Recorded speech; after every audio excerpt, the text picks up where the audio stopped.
Welcome to the opener of the 2023 Ivy League between Orange Vista and JW North High School. This is Friday Night High School Football on Riverside TV. I'm Nick Rice, joined by J.R. Ibarra, our wonderful crew on site tonight from right here off of 3rd in Chicago and Riverside for the first league game of the year, and it's a big one.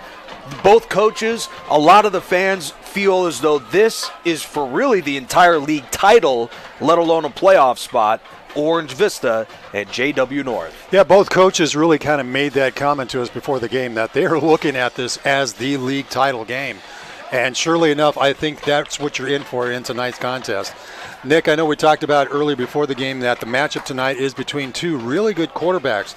Cameron Shannon having done a really good job so far, throwing for over 800 yards, 9 touchdowns with 192 yards rushing as well. On the flip side, Khalil Abdul-Aziz almost 1,500 yards on the season, but his Achilles heel is throwing 15 interceptions. Yeah, that was the topic of conversation for head coach Greg Zolmalt going into the game. His quarterback, part of a team that has committed just a slew of turnovers in non-league play, and that's something they absolutely have to shore up. Yeah, he said to both of us that he definitely has to clean that up tonight if he looks to try to win this first game of league play here, and if they don't do that, then it's going to be kind of a struggle all night long. So they're hoping to clean things up from a turnover standpoint, but it is a very good matchup to start off the 23 league play here for both of these squads. We joked before the game, tonight's Friday night matchup is Notre Dame against Texas. That's what it looks like. Yeah, the folks, visually, that's what it looks like. Absolutely. The folks dressed up in the Texas style orange and white uniforms.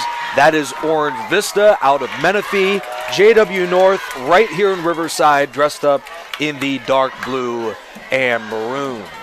We're just about ready for kickoff on Riverside TV. Again, Nick Rice and J.R. Ibarra. 1-4 JW North, 2-3 Orange Vista. We are underway with a kick that gets away from the JW North Huskies, a team that has been just ravaged by mistakes early in the year, commit a huge turnover to begin the game. Just 4 seconds in, JR. Boy, we talked about turnovers, but in this case it goes in favor of Orange Vista, and man, they have incredible field position to start off things tonight in this ball game. A brutal mistake for JW North. Head coach Opalani Vaipulu in his 3rd year with the program.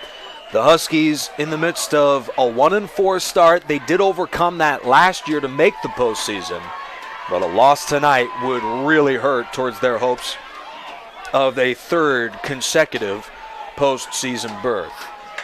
Facing them tonight is Orange Vista sophomore Khalil Abdul-Aziz. He's dressed in the number 1, hands on a jet sweep. On the run, senior Sear Gaines inside the 10. And has run out of bounds at about the 7-yard line. Already, Orange Vista faced with 1st and goal. Boy, very effective on the running game. You know, they haven't run the ball a whole lot this year. And I know talking to Coach Zolmalt, he was definitely wanting to establish a good, stout running game in tonight's contest.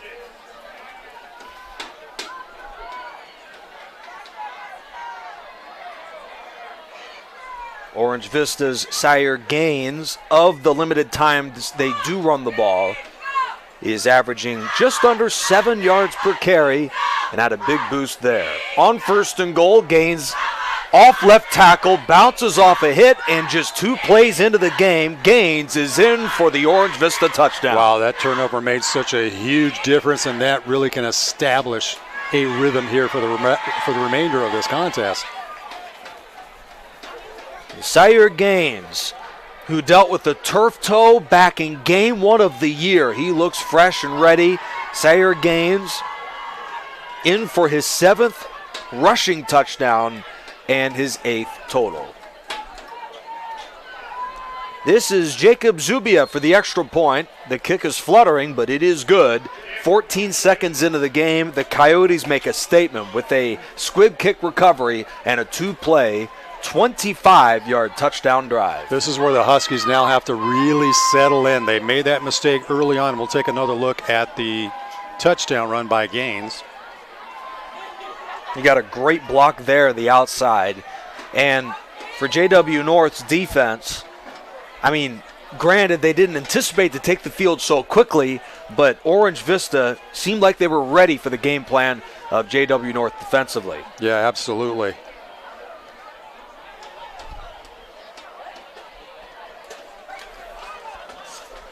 Freshman Jacob Zubia, one of many youngsters on the field for Orange Vista tonight. He is the place kicker and kickoff man for the visiting Coyotes out of Menifee. About a 20-minute drive up to 215 from Riverside. And he drives away. This one, wow. even a shorter kick than the last. It's recovered by the up man. And Jovan Nance secures possession for JW North. That could have been a disaster. I mean, the Huskies were really not looking to that type of little onside kick, if you will. And Nance really very, stoutly came up with a football there. Right. Well, you couldn't have asked for a better start to the game for the visiting Coyotes. Up 7, Sayer Gaines scores another touchdown for the Coyotes to take the early 7-0 lead. Shannon and company, first down with good field position off of the onside try at the 44-yard line. Shannon on a 4-man rush is swallowed up for a loss. That is a Coyote sack. Senior William Matthew with his first sack of the season. Man, that's pretty clutch defensively here for Orange Vista to drop back, catch Shannon. We talked to Shannon before the game, and he says he's really trying to stay in that pocket, but, man, they put a lot of pressure on him here in this first play from scrimmage. Cameron Shannon, a savvy veteran quarterback for JW North High School, is in his second year as the full-time starter with the program and has had a much heavier workload this go-around. Bronson Hogue could barely receive the handoff, dumped for an even bigger loss by Lesse Magaele, the junior end. Fourth tackle for loss for him this year, and it was so bad. I mean, if it was just a half second later on the handoff, we could have another turnover. No, absolutely. They were almost there to get the handoff themselves. So defensively, Orange Vista is really flexing the muscles here right off of the bat. Looking at 3rd and long here for the Huskies. Yeah, it's 3rd down and 21 yards to go. A nightmare first quarter for JW North, and it gets even worse as Shannon muffs the snap. Luckily for them, it is a North recovery. Man, 2 minutes in, JW North just looks lost out there. Yeah, the offensive line is having their issues here for the Huskies, and defensively, Orange Vista is really coming out hot and heavy to get things going defensively, and just like that, Huskies having to kick this one away.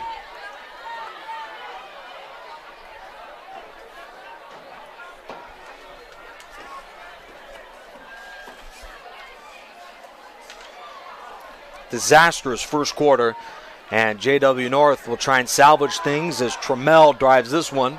Reeled in at the 36-yard line, and here comes Jesse Anderson. The senior gets a block. 40, 30, one to beat at the 15-yard line. Anderson slips a tackle, and he's in. Touchdown Orange Vista with a flag down on the field. Yeah, this might come back. So nice run back, but it's very likely that Orange Vista is going to get caught for this penalty.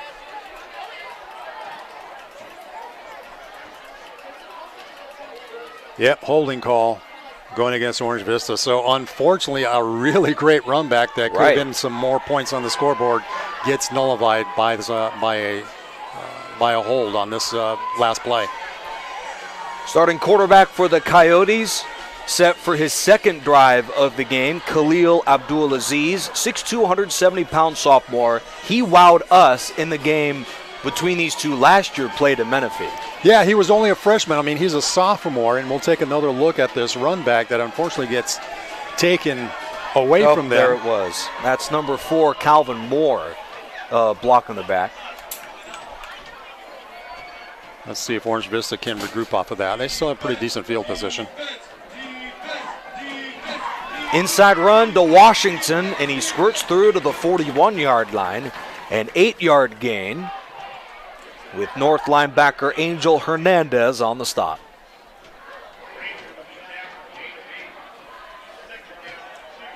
Orange Vista in just 3 plays has gained 33 yards rushing. This offense just looks explosive right now, running the football, which is a new wrinkle to their offense. Yeah, they've only had 512 yards in total rushing yards so far in the 23 season. A tunnel screen, and North was all over that play, led by Damian Mendoza.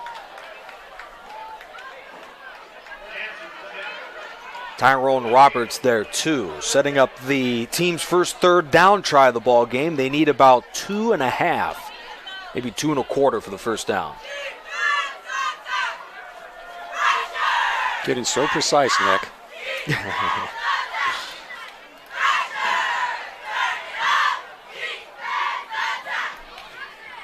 Clock is rolling. And they'll go ground. Gaines bounces outside, has the first down, and is run out at midfield by Jordan Nance. First down, Orange Vista.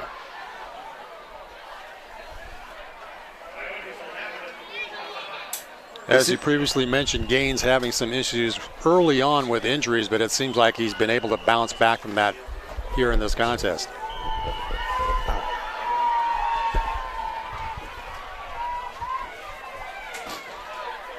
That North defense reeling right now, as mentioned. They came into the game allowing a league worst 40 points per game this season. The defense, which is pretty young, they return less than half of their total starters from last year. And this defense just looks a little bit shell-shocked right now by the overall strength and athleticism of Orange Vista. First penalty of the night here for the Huskies. And it's a big one in the middle of a critical drive. 4th play of this Orange Vista possession.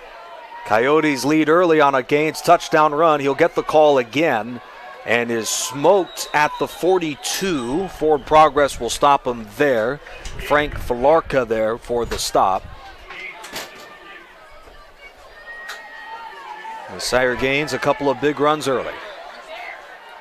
Talking to Coach Zolmalt, apparently Gaines has committed to Arizona State for his next level of football, which is great to hear. Going to keep it on the West Coast, essentially.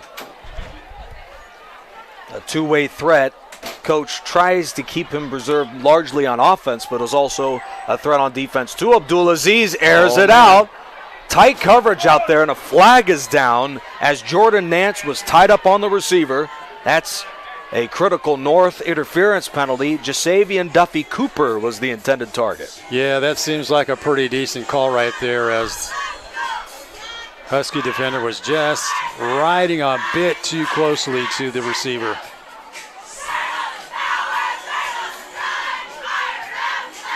Second flag of the night, and boy, it does not come at a real opportune time. Right.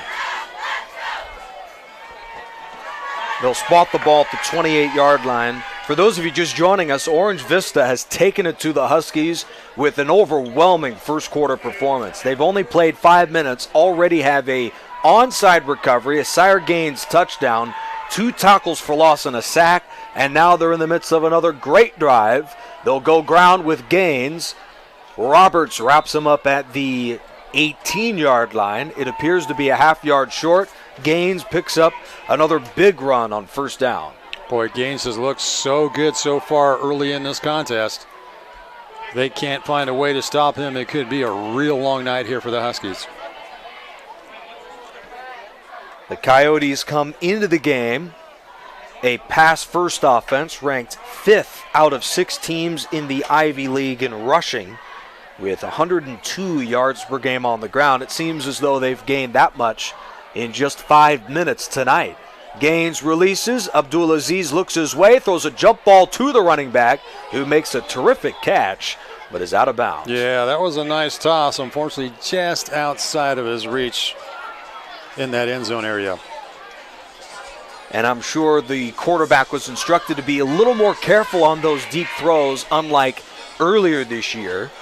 The quarterback has thrown 15 interceptions. He has 3 games with 5 interceptions. I mean, that will completely squander any chances of a win playing like that. Also, you can kind of kill a quarterback's confidence after a while if he's throwing that many tosses, but he's just trying to turn things around, and so far is looking pretty good in this first portion of the first half.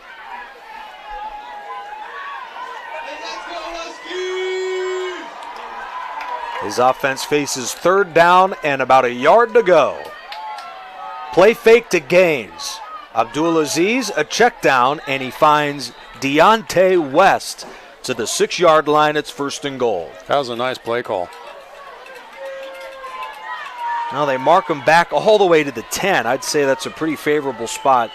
Nevertheless, first and goal, Orange Vista, midway through the first quarter. Abdulaziz, I want to say only his second or third completion, but he is making the most of those third down situations.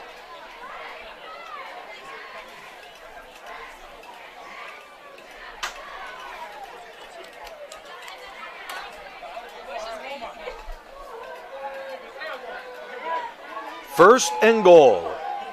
Deep drop. Abdulaziz hit as he throws, and that's over the head of West. Incomplete. Just above his fingertips. Right. Definitely had him open, though. Abdulaziz did show some promise in the game. JW North played in their building last year. The quarterback this season has already thrown for 1,477 yards, 10 touchdowns, with the aforementioned 15 interceptions on 55% completions. Abdulaziz looks much more confident now as a sophomore at quarterback for this high-powered Coyotes offense. Yeah, Coach Zumwalt reminded us that he started as a freshman being only 14 years of age. He'll roll to his left under duress. Oh, He's man. swallowed up by Makai Hill. His first sack is a big one, a loss of 5. That's a pretty big play defensively here for the Huskies. They really need something to spark themselves.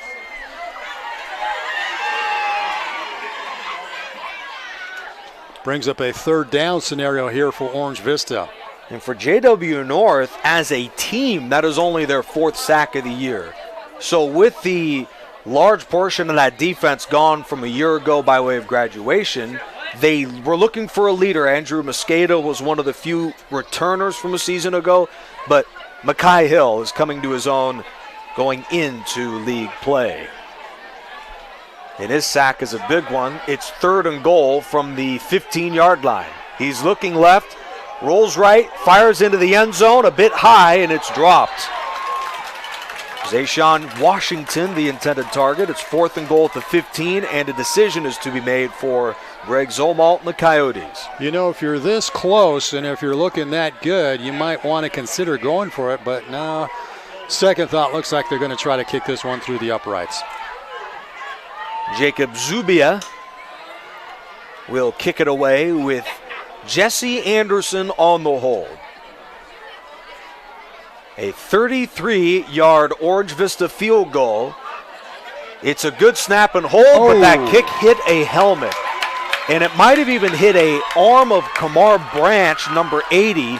Nevertheless, the kick is no good, and a massive sigh of relief for North. You know, it was a low kick to begin with, so it just did not have enough altitude to get past that front line, and the Huskies kind of dodge a bullet there because they avoided the potential of going down by 7, and if not, also going down by 3 points. So this breathes a little bit of life here for JW North. Well, you couldn't have asked for a worse start to the game for JW North. In 16 seconds, they allow a squib kick recovery and a Sire Gaines touchdown.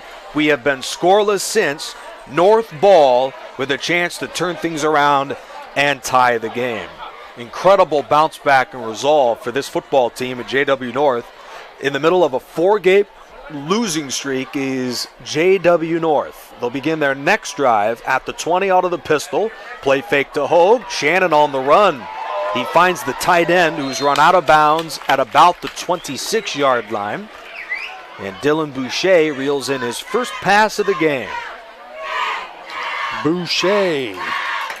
No relation to Bobby from Waterboy. We're going to start getting in the movies already. Yeah, not that, you needed me to explain that to you. A little different looking than Adam Sandler. Dylan Boucher has been one of the best on the team in receiving. Bronson Hogue is swallowed up for a loss. Wow. Leslie Magale with another tackle. He's the league leader in sacks and has been very disruptive in this first quarter. Very impressive defensive line work here by Orange Vista. And that goes to the struggles on the ground for JW North this year. Cameron Shannon doesn't just have a heavy workload on him. Basically, he's been the offense this year. He is the team's best passer, best runner, and shoot, he has a 45-yard touchdown catch that we saw in that thrilling season opening game a month ago. Early movement and a false start on the offense. That's on right tackle Albert Bastidas. But Cameron Shannon, it's incredible that, he has this type of confidence in talking to him before the game and how he feels. He's very comfortable having the weight on his shoulders. Exactly that. It's what he told you and I before tonight's contest, that he likes having that pressure be upon his on his back. And so far, he's doing everything he can to try to keep things lively here for JW North. His running back, Bronson Hogue, is in the midst of a brutal cold streak right now running the football. He's in the block. Shannon under duress fires downfield, and he finds Anthony Zavala, who is the backup quarterback, leaking out of the backfield, and he converts third down. 3rd and 10, a gain of 14. Nicely done to pick up that first down here for JW North. In fact, it is their first down so far in this first quarter. There was a heated quarterback battle going into just a year ago with Zavala and Shannon vying for the number 1 QB position. Shannon won out, but Zavala is very capable number 2 and also a very good receiver, as we saw right there. Moves the chains. And a big one as JW North missed their last 3rd down try.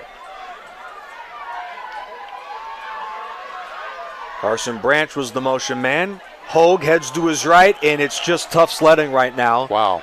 As Eric Romo, the sophomore backer, makes the stop. Bronson Hogue, after a solid opening game against Ramona about a month ago, his last 3 games played. He also missed a game for JW North. He has 2 yards rushing in the last 12 quarters. So far tonight, he is -9, so he's not really having that great of a first quarter to try to get some momentum here offensively for the Huskies. And it is quite a drop-off from a year ago when JW North Venancio Michaele was the talk of the town, and this was a team that predicated itself on running the football. They're searching for that balance, but right now Orange Vista has made them completely one-dimensional. Play fake, Shannon will roll right, launches. Plenty of contact downfield. No flag on the throw to Tyleek Barra. And that'll set up North with another 3rd and long. They need 17 this time. Yeah, Barra had no idea that ball was coming his way. He was just trying to work on his defender, and there was nothing to do in terms of trying to catch that rock. Cameron Shannon, a career 20 touchdown passes and 5 interceptions. Quoted by Coach Opalani Vaipulu as a very gifted passer. He is really a leader of this football team and a dual threat at the quarterback position. 3rd and a long, 16 to go. Crowd on its feet to root on North, down 7 early. Shannon on a 4-man rush. This is what makes him so lethal. He spins away from 2 tackles while he's short of the marker. Oohs and ahs from the crowd on an 8-yard gain. Gets a nice pickup, but nowhere near the first down marker, so Huskies will likely have to punt this one away. And that was some run from Cameron Shannon, a display of what makes him one of the best in the Inland Empire, a dangerous runner to go along with his cannon for an arm. Already getting some looks from a few schools from what I understand. That's right. So it's very likely we'll see him at the next level coming next season.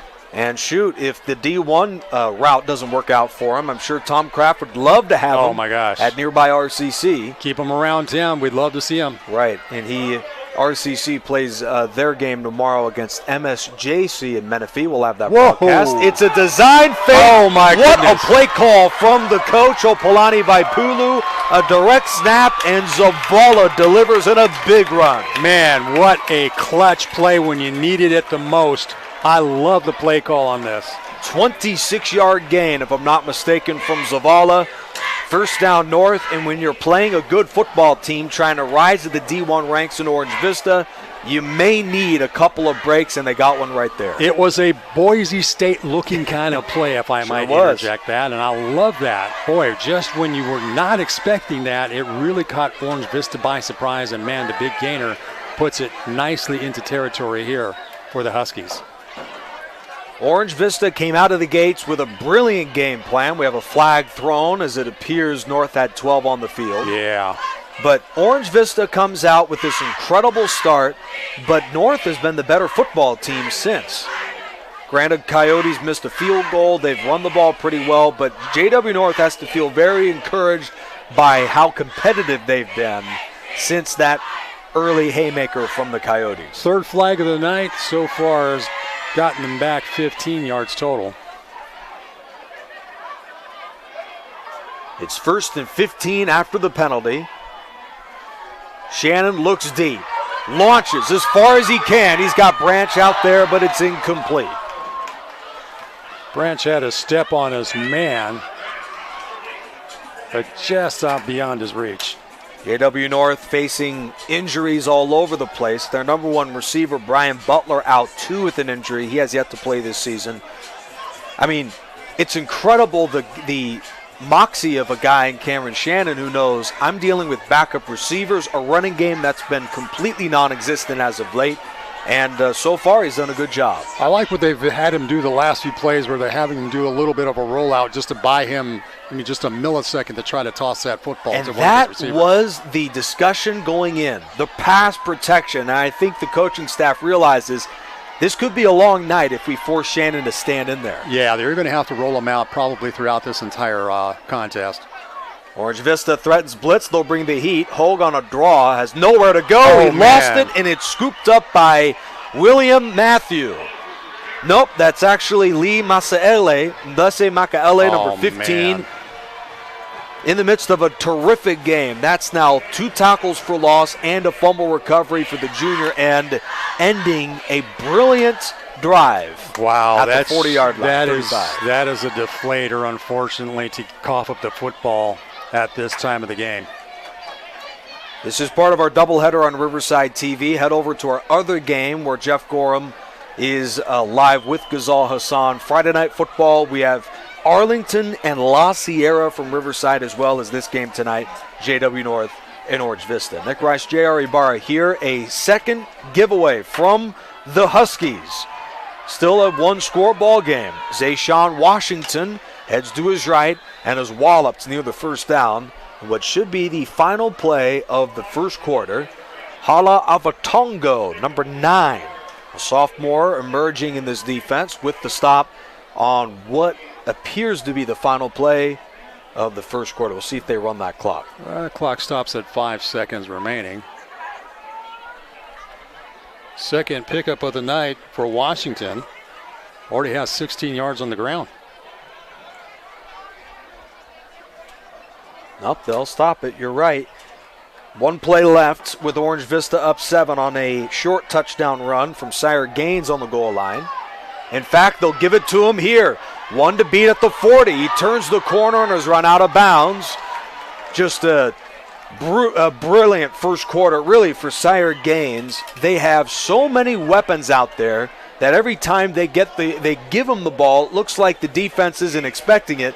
Big first down run to close the first. Boy, his speed in turning the corner is very impressive, and you can see why he was pretty highly recruited by many schools in Division I as this first quarter comes to a close. We've played a quarter. Right here on Riverside TV, Orange Vista leads JW North 7-0.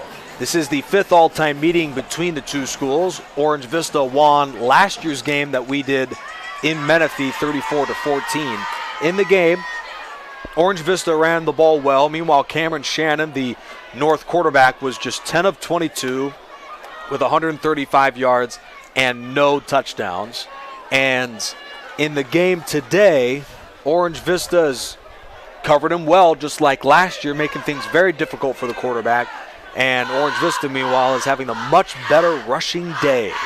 with Sire Gaines and company. Yeah, I tell you what, the defensive pressure being put on by Orange Vista has been really key to get Shannon chased out of the pocket and just kind of disrupt them all evening long so far. Start of the second, and off the play fake. That's a first down pickup to Deontay West. They'll mark him down to the 15-yard line. The play action pass works on that throw from Abdul Aziz, as he had no pressure that time. Believe it or not, only the second completion of the night. Both completions going to West.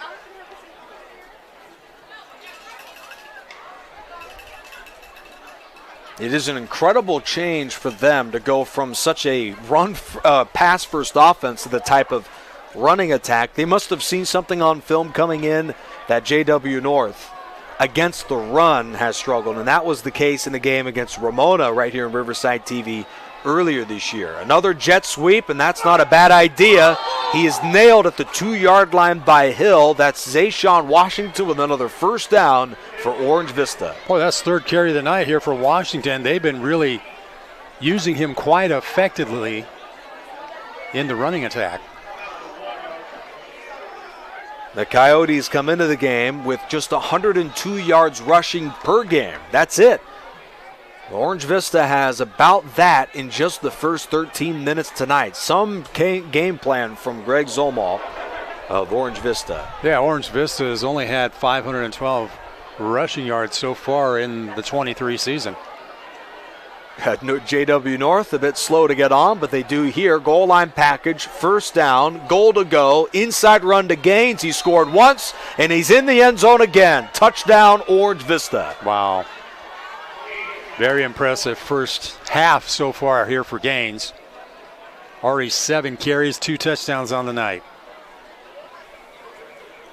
And with 10:42 left in the first half, Orange Vista takes a 2-score lead. Jacob Zubia, the freshman, on for the extra point, as they have some late substitutions here for this PAT. The Coyotes have run roughshod on the ground against this typically very strong defense. Out of the hole, the kick is a low line drive, but it's between the uprights, and we have a 14-0 start for a team in Orange Vista on the road in a league game where they knew the winner would be in a great shot to win the whole thing.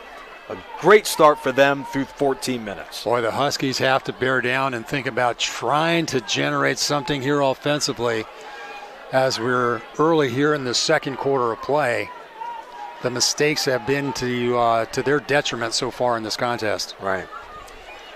Incredible start for a team in Orange Vista that became a varsity program as recently as 2017. Yeah, it's amazing to think. It's really a very young program, but they've been so impressive.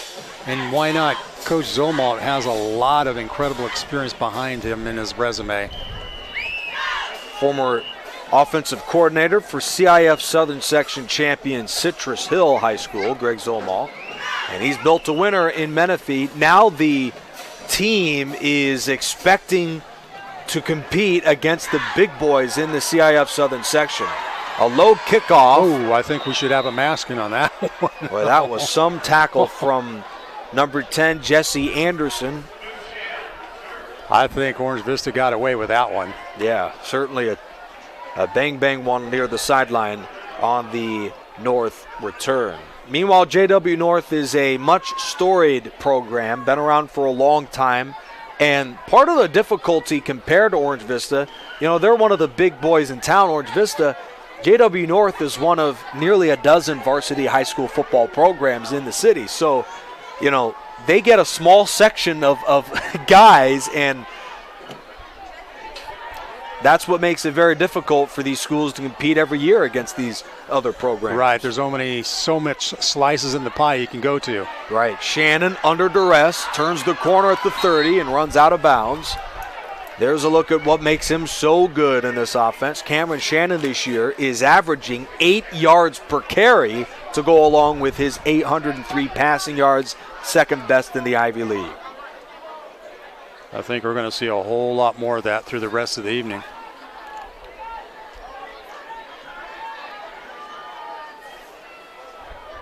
JW North, 2 first downs in the first half of this one and have fallen behind by 2 scores, both from Sire Gaines.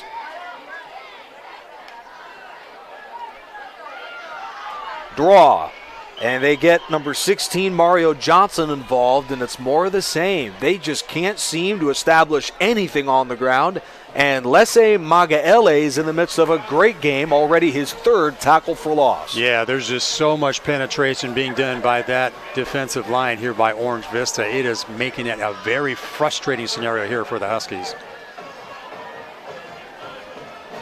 And North will get out of that jumbo set. 4 receivers in for Shannon and the offense on 3rd down and 7 yards to go. Orange Vista, despite the set, is threatening blitz on this play. And they'll bring the heat. Shannon looks left all the way, evades the rush initially, but he'll take off again. This will be a close call, and it looks like he got it. The officials indicate by just a hair that is a Shannon first down scramble on the pickup of 7. As you'd mentioned previous, Nick, that's what makes him so dangerous. You chase him out of the pocket, he definitely has the vision and ability and speed to get himself out of trouble real quick. He's closing in on 1,000 career rushing yards as Cameron Shannon. And 2,000 passing yards. One of the only quarterbacks in school history to eclipse both marks for a varsity career. Incredible campaign for senior Cameron Shannon. On a 5-step drop, it seems every time he's under duress, so he'll run again. And he's got the wheels outside as he strides to the 50. This will be a close spot, but Shannon, it seems like they found something.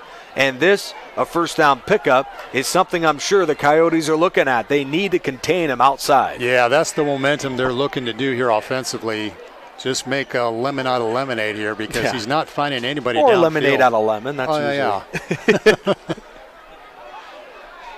Orange Vista did turn lemon out of lemonade earlier with the onside recovery. That was how this game got started as they stole a possession to begin the game. At the 50, this is the 4th play of this drive. He rifles to Branch, who's out of bounds at the 42-yard line. Freshman Devin Sandville runs him out.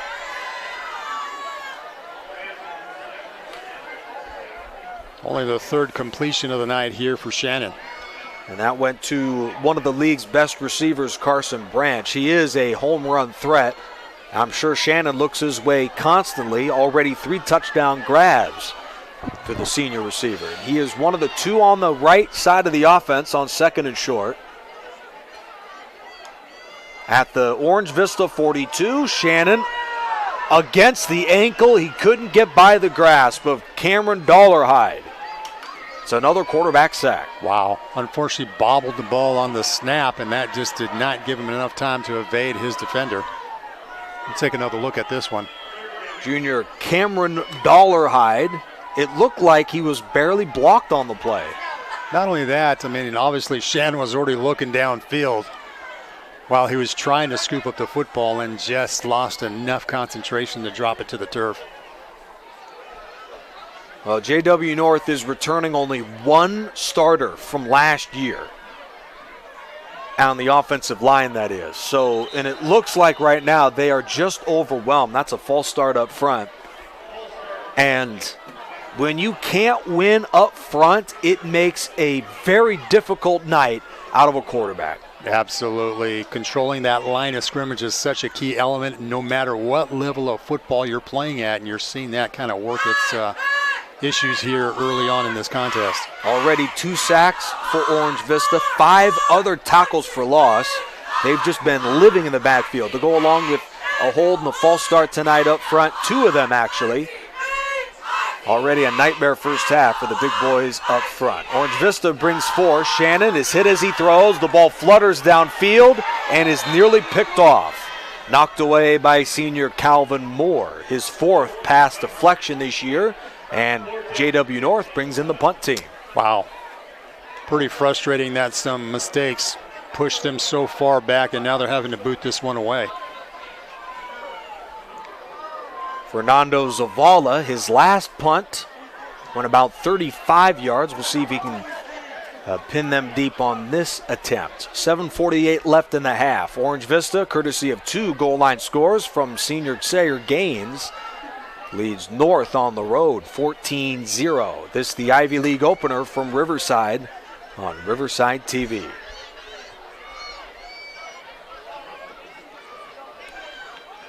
Zavala belts away an end-over-end punt.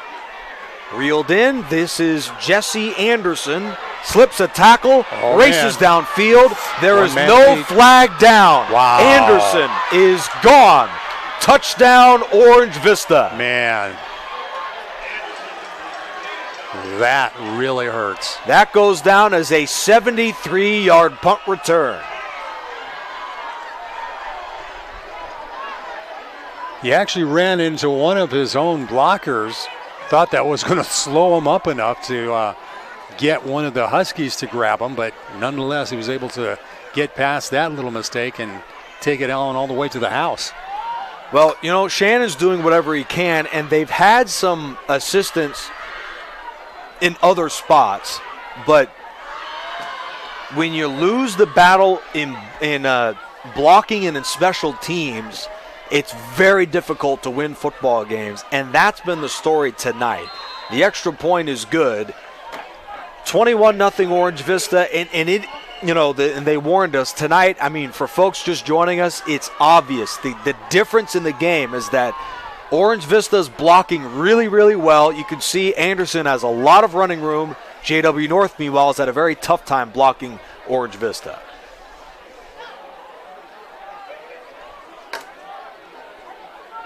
Nice run back. A 77-yard punt return touchdown. Orange Vista's on the heels of a big win at Paloma Valley, 48-28 to close their non-conference season 2 and 3. A non-conference schedule that featured a lot of Division I Southern Section opponents. So it looks like they're the more prepared team tonight. They had the toughest schedule they've ever put together, by the words of head coach Greg Zolmalt, and tonight they just look like a team that's ready for the moment. There was a flag in the point after committed by the Huskies, so that's going to give Orange Vista the ability to kick off the football from the 45 of the Huskies. Right. Looked like a personal foul call that unfortunately goes against the Huskies on this one. That is their 5th flag of the night. Another squib kick. And that winds up really working out for Orange Vista. Reeled in by Dylan Boucher. They'll start up at the 15-yard line to begin their next possession.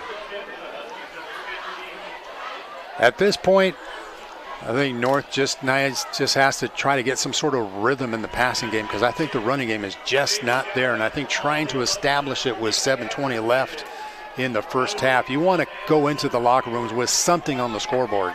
It should be noted, Orange Vista receives to begin the second half.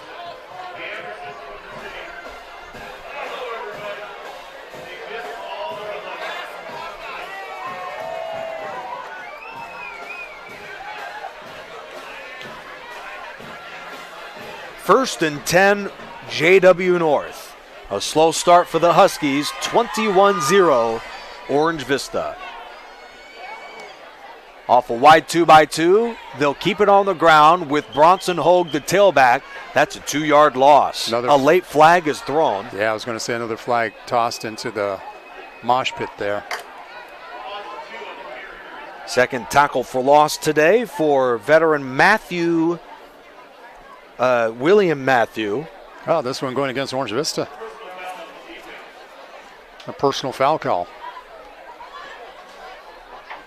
That'll give them a fresh set of downs, a one they desperately needed in a game like this. They'll take anything they can get at this point.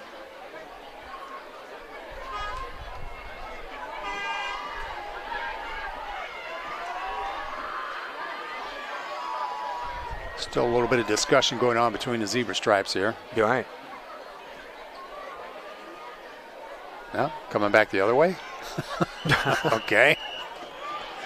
All right. Well, all right. So they know more than we do, I guess. Yeah. It's only a 10-yarder, and it's first down and 2.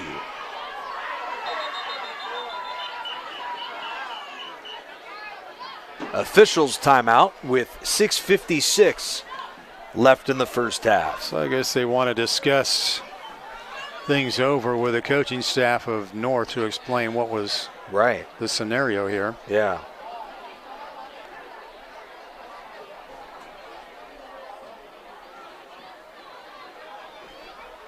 JW North with the league opener against maybe the toughest team in the Ivy League in Orange Vista.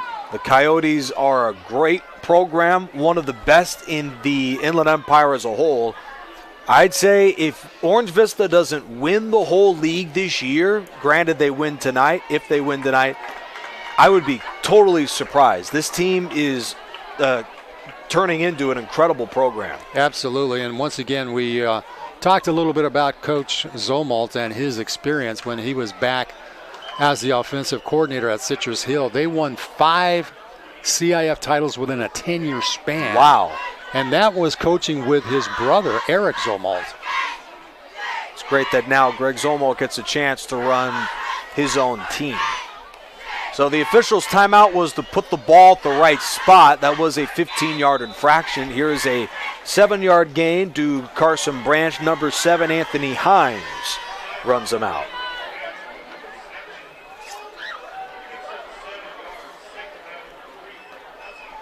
Well, with the running game non-existent and the pass protection struggling, those quick throws seem to be the game plan for JW North. I would really stay with that here for the bulk of this ball game because obviously the running game is not working. I don't think it will work with the type of penetration that Orange Vista is bringing.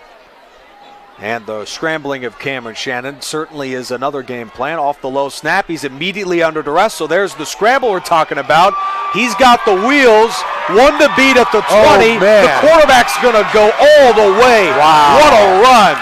Oh, Cameron Shannon, touchdown JW North. And if I'm not mistaken, he's limp right now. He was flying down the right sideline for a 65-yard touchdown. Man, very impressive on the speed. Once he got chased out of the pocket, he definitely made something out of that one.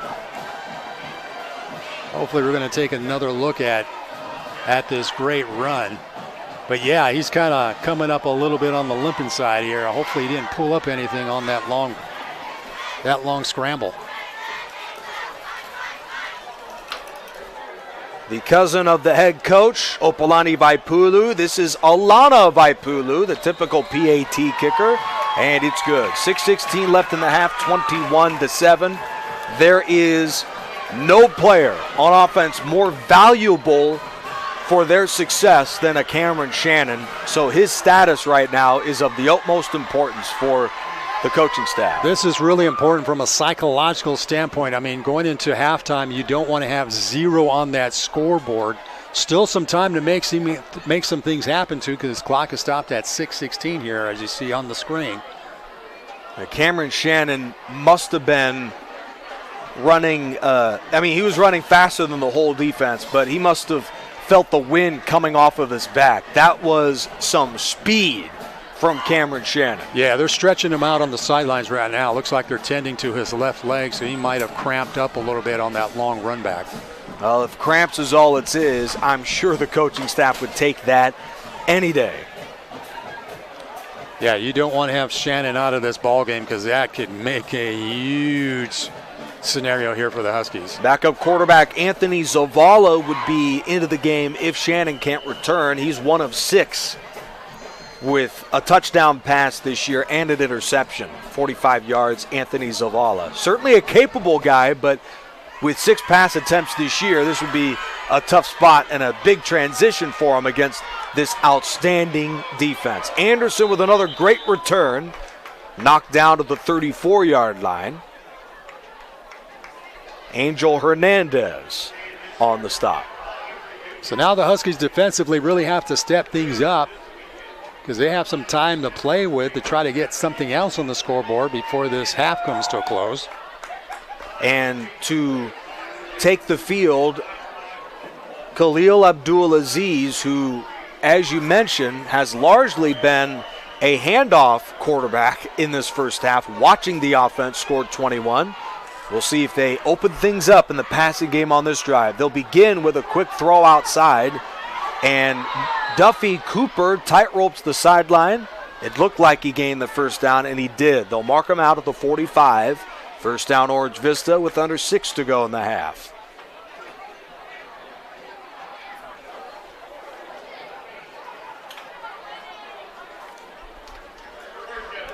Glad you're with us on Riverside TV. Nick Rice, J.R. Ibarra for the first of 2 doubleheader games tonight on Riverside. Underway from across the road in Riverside at La Sierra, the Eagles battle the Lions of Arlington High School in their league opener. Also the River Valley League. First and 10 at the 45-yard line.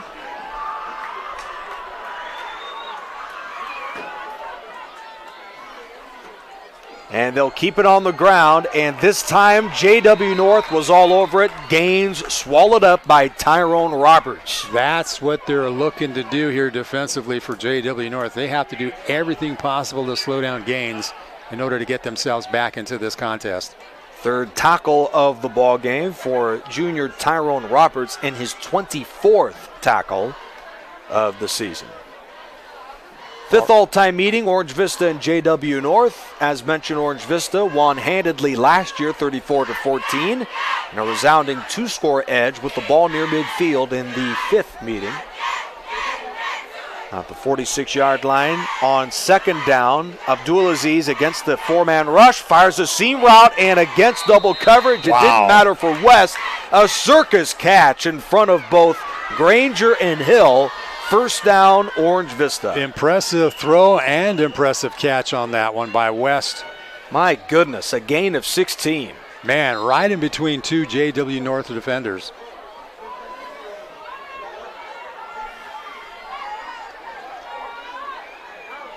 Another outstanding drive for a team in Orange Vista, if I'm not mistaken, has yet to punt. No, they punted once and had a field goal blocked. 5th drive of the game for the Coyotes, leading by 14. Looking left all the way, Abdulaziz throws a jump ball into traffic. A bit underthrown and incomplete. No flags down with Sandy Smith. Yeah, no harm, no foul on that one.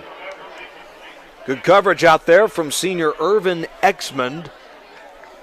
He's one of a few guys for the Huskies back into the fold for the defense in league play. Let's check out that outstanding job in coverage again. No, first the first down throw. Wow. Great defense, but My better goodness. offense. Man, that was an impressive throw and catch.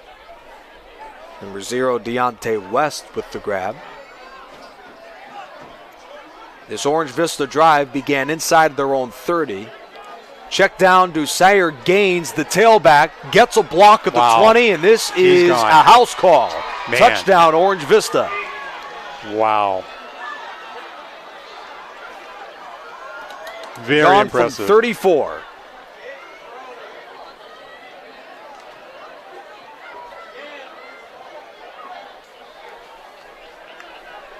I'll tell you what, I love the vision here by Aziz. He was looking downfield initially, checked it out to his left. Gaines was there, and man takes it right to the house. Third touchdown total for Sire Gaines tonight, and his 10th total touchdown of the season. The extra point is through, but a flag is down. That is against North. They whistled the play dead before the kick. Already the 6th flag here on the Huskies.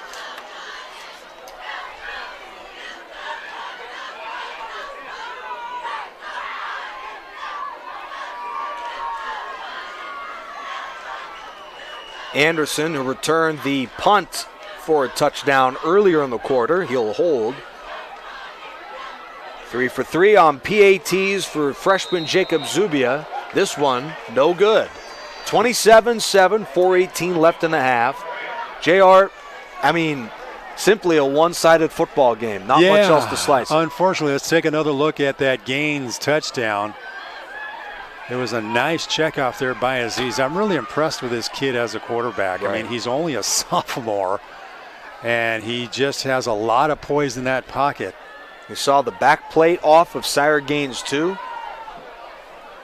Abdul Aziz is going to be pretty good here at Orange Vista he already is, but potentially as a college quarterback. Meanwhile, Sire Gaines is going to be there in short order out of not the Pac-12, Arizona State. Drawing a blank on where they're at now. Maybe the Big 12? Yeah, that mishmash and realignment's getting a little confusing. Sure is. Nevertheless, off to the Sun Devils for Sire Gaines, and I'd say he deserves it with just how good he's been. Wow, look at that. I love the play call going on here by Orange Vista because they're trying to catch North just with their hands down, and unfortunately for Orange Vista did not take advantage of that, or at least did not gain an advantage on that. Heads up recovery from number 78 Drake Santana. 4:12 left in the half. Nick Rice, J.R. Ibarra. We're live on Riverside TV. Ivy League opener. The winner tonight very likely wins the league and clinches a Southern Section playoff spot. North has its work cut out for him.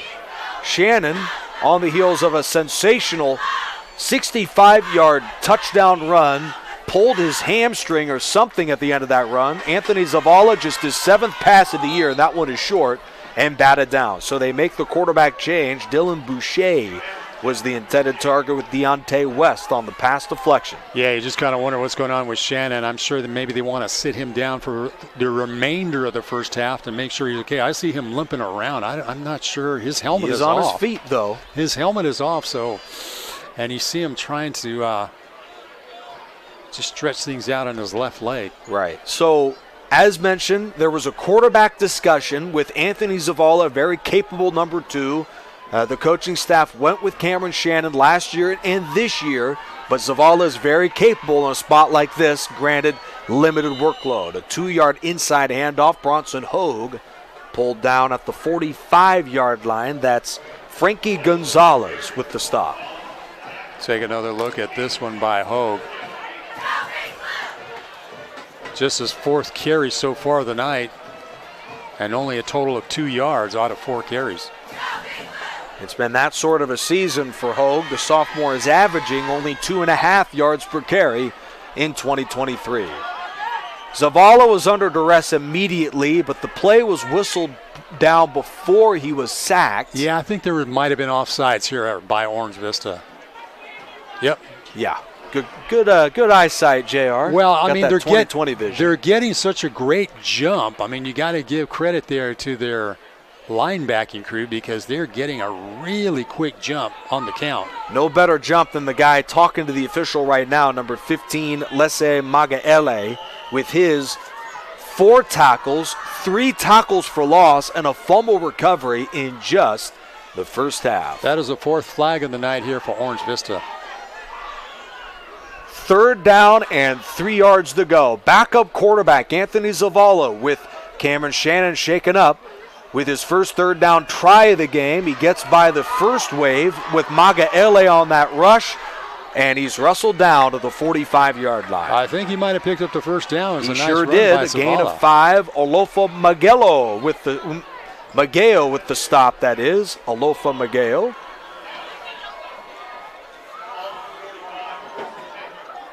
Second carry in the night for Zavala. Gives him about 31 yards total here in the first half. First down at the 45-yard line for Zavala. He pulls in the low snap under duress immediately, and he's going to have no chance. An 8-yard loss. That's the 2nd sack of the half. Lese Magaele has been everywhere tonight. Boy, his pressure that he's been putting on here against the Huskies has just been enormous for this huge loss. Really 18-yard loss here. Wow.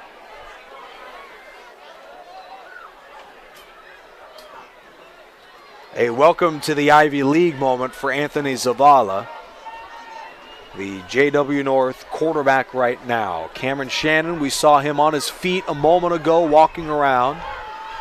He still is taking the trot over towards the right side where he's having the attention of the North training staff by his side.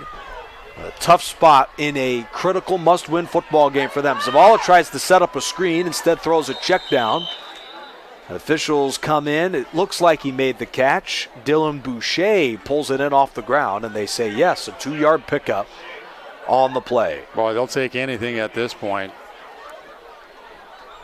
A 3rd down and 21 yards to go for Zavala and the offense after that completed pass. Just his second of the season. Yeah, 2 receptions here so far with Boucher for a total of 8 yards. Oof. They're going to need a whole lot more than that on this play, and Orange Vista's threatening blitz too. Zavala under pressure, hit as he throws. That one is short. You could just sense that the pressure is getting to this offense. A bit short to Carson Branch. Wow, just like that, they're going to have to punt this one away with 1:13 left on the half. Both teams have all their timeouts. And for Orange Vista, who ran back 2 for touchdowns, 1 was called back by a hold. Shoot, they may feel as though this is the best offense for them, the return game. Senior Jesse Anderson standing deep for Orange Vista.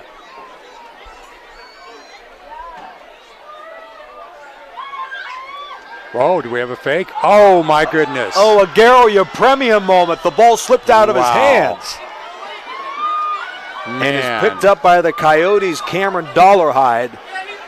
That gives Orange Vista, with the miss, 1 minute and 2 seconds, all of its timeouts, and a very short field. Boy, Zavala was looking downfield. He almost had a lot of green in front of him. He could have tucked it in and maybe ran for the first down, but unfortunately, as he attempted to throw it, you'll see it here.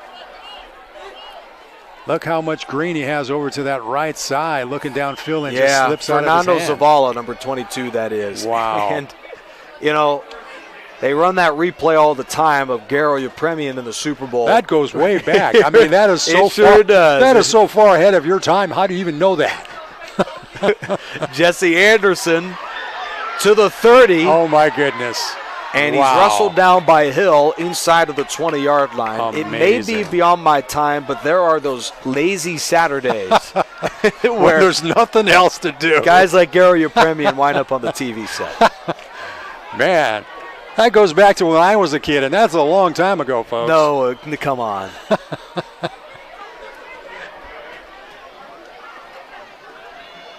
J.R. Ibarra, former high school legend at quarterback for his high school. Looks like timeouts. We're talking tall tales now. Tall tales. That's what we're about on Riverside TV. It felt like a tall tale, Orange Vista, 2 weeks ago. The team lost to Mission Hills in a game where they committed 8 turnovers. Yeah. Wow. I mean, that's like a season total for a high school program. No, 8 in one game. You're right. I mean, the combination of the 8 turnovers and the 15 interceptions thrown by Aziz. But, man, they have buckled down tonight tremendously, and you can see a dramatic difference. They've won the turnover battle 2-0, and they've won the special teams battle by a country mile. Absolutely. Onside recovery to begin the game, a 77-yard punt return touchdown, Jesse Anderson. I mean, they say it all the time, it's the third phase of the game, and a lot of times, you know, that stuff goes unnoticed. Tonight, that's made a huge difference. Yeah, you know, special teams are so essential to any kind of program at any level. This drive began off of the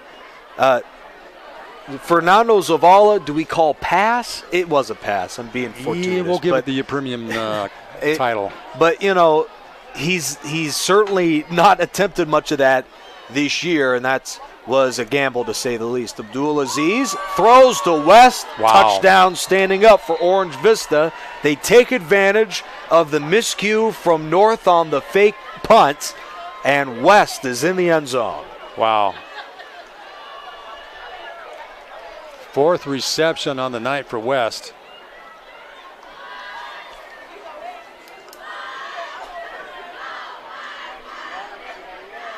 Boy, you go into halftime with this big of a deficit. Just what do you tell the Huskies? Going to have some huge adjustments in the second half to try to get themselves back into this contest. Last PAT was no good, and this one too, off of the left upright from Jacob Zubia, 33-7. If there's one weakness in this team, the kicking game obviously is ironically, the one that's standing out. After raving about the special teams, here's a look at the 18-yard touchdown Abdulaziz to Deontay West. Almost kind of dropped it. Well, this is a good football team. Greg Zolmalt and Orange Vista, as mentioned, was a varsity program in 2017. Hard to believe, before then they were playing junior varsity, but hard to believe they go from the bottom of the CIF, Division 14. They climb all the way up to being a Division 4 program last year, and considering how they've looked throughout the course of this season, Orange Vista in short order could be on the level of the powers in the southern section. Well, one thing he mentioned to us, that is Greg Zolmalt before this contest, is this was his most difficult pre-league schedule that he's ever had. Dylan Boucher spilled by Deontay West. After that short return, 17 seconds left in the half, and the emerging Coyotes with a resounding 33-7 lead. The North touchdown scored earlier by Cameron Shannon, their quarterback, who stays out of the game as of now. And, for Opalani Vaipulu and the North coaching staff, the last thing they needed in a year filled with injuries is another guy go down, none more important than their quarterback one, Cameron Shannon. Yeah, at this point, I think you do just want to take a knee and take it into the locker room and just kind of regroup at this point and just do what you can to make the adjustments, because there is a lot to make up here as we head towards the third quarter. A lot to discuss for North, none more significant than that injury from Cameron Shannon. Of course, we'll have word on that and much more when we return. Coming back from the break on the other side, we'll give you scores from across Riverside in the southern section too, and a busy Friday night of league opening play in Riverside and beyond in the CIF southern section. For JR and the rest of our crew, Nick Rice, we're at the half here from beautiful 3rd and Chicago, JW North High School, where the Coyotes begin league play with a resounding performance. They lead it at the break, 33-7. We'll be right back after this quick word on Riverside TV. Live local. Help support your favorite businesses with the Shop Riverside Community Card. With over 200 Riverside businesses giving exclusive discounts and offers to community card holders, there's something for everyone. Participating organizations sell these cards for only $15 each, with $10 going straight back to the organization itself, making the Shop Riverside Community Card a fantastic way to support your favorite local group. For more information about the Shop Riverside Community Card and to find participating businesses, please visit shopriversidenow.com. And don't forget to live local. Shop Riverside.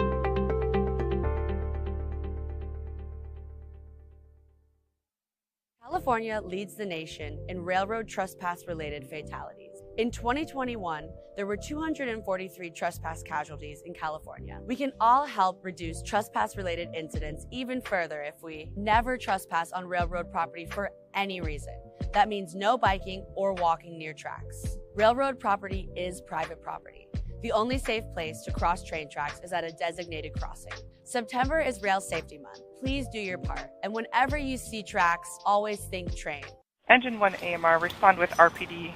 Road traffic accident with injuries. In 1234 Main, cross of Columbia, 2 vehicles involved.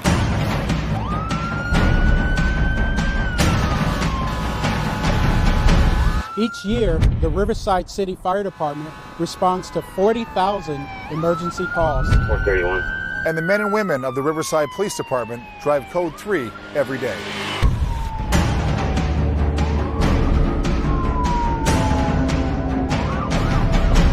We need your help so you know what to do when you see emergency vehicles.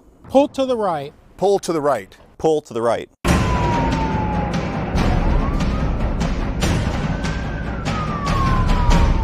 So help us help you. We need you to pull to the right.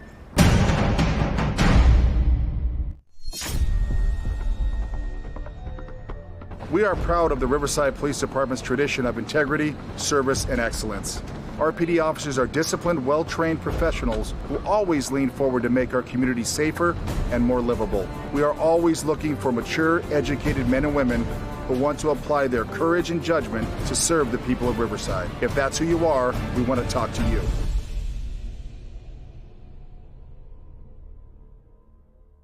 California leads the nation in railroad trespass-related fatalities. In 2021, there were 243 trespass casualties in California. Trespassing is one of the most challenging safety issues plaguing California's railroad corridors. In Riverside County alone, there were 19 trespass-related casualties last year. But the positive news is those numbers have dropped over the years because of the efforts of California Operation Lifesaver and partnering agencies like RCTC and Metrolink. We can all help reduce trespass-related incidents even further if we never trespass on railroad property for any reason. That means no biking or walking near tracks. Railroad property is private property. The only safe place to cross train tracks is at a designated crossing. September is Rail Safety Month, so please do your part.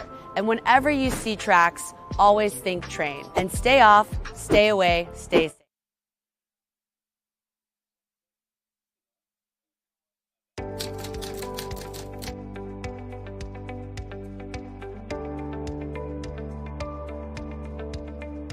My name is Melissa Olmos, and I'm a driver operator in the Department of Refuse for the City of Riverside, and I've been doing this for 4 months already. I really enjoy it because this job is not like a routine, so every day is different. So I'm assigned to do the bookings. The residents call to the city to be serviced, and these items is large furniture, mattress, and appliance.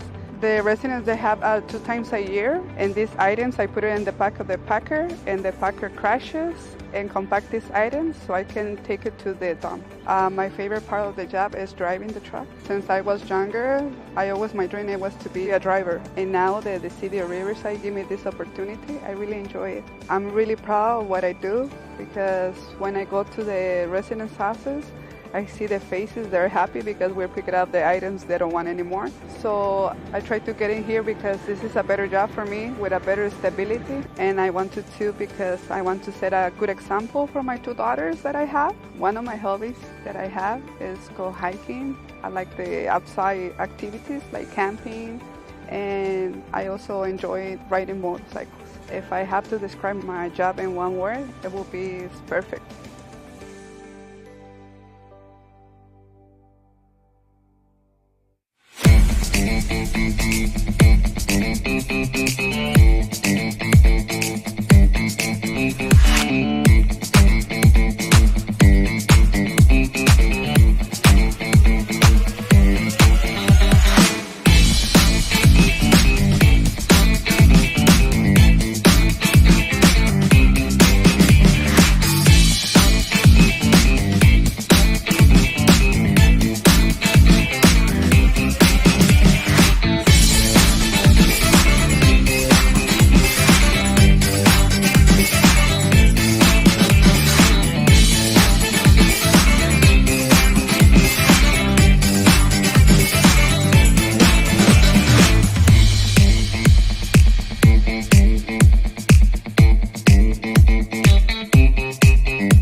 Today is our very first building of a Little Free Pantry. We are building a Little Free Pantry in our community. It will be one of the 26 throughout Riverside that will help fill the gaps of food scarcity here in Riverside. Data is telling us now that 1 in 6 families are hungry. It's about 44% of adults and about 50% of children that are hungry here within our own neighborhood, in our own backyard. Because of the pandemic, there's a lot of hunger out there. There's a lot of families in need, and we hope that this will act as a bridge until families are able to get the food that they need. I think that there are always those times where we are living paycheck to paycheck and we need just a few cans of something to get us by. So these little pantries will serve in that capacity, and we're really excited to see something that will help families in need. And this has been a wonderful collaboration with the Riverside Mutual Aid Network, IEHP, here at Sandals Church, and the City of Riverside.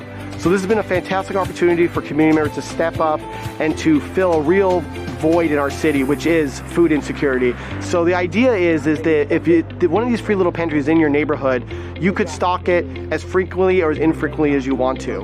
And the idea behind it is that when people have extra food, it doesn't go to waste. These pantries are just kind of the first step, right, for reintroducing neighbors back to each other, getting folks involved in taking care of each other again, and just strengthening those community bonds that Riverside is so known for.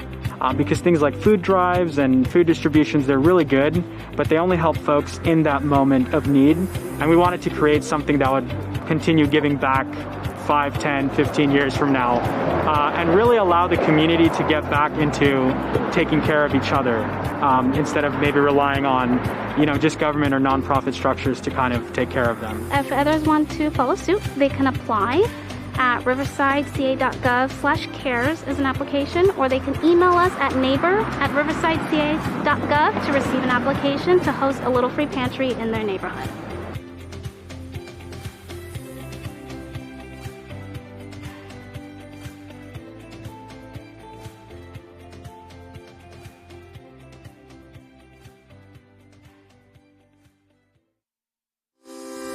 Live local. Help support your favorite businesses with the Shop Riverside Community Card. With over 200 Riverside businesses giving exclusive discounts and offers to community card holders, there's something for everyone. Participating organizations sell these cards for only $15 each, with $10 going straight back to the organization itself, making the Shop Riverside Community Card a fantastic way to support your favorite local group. For more information about the Shop Riverside Community Card and to find participating businesses, please visit shopriversidenow.com. And don't forget to live local. Shop Riverside.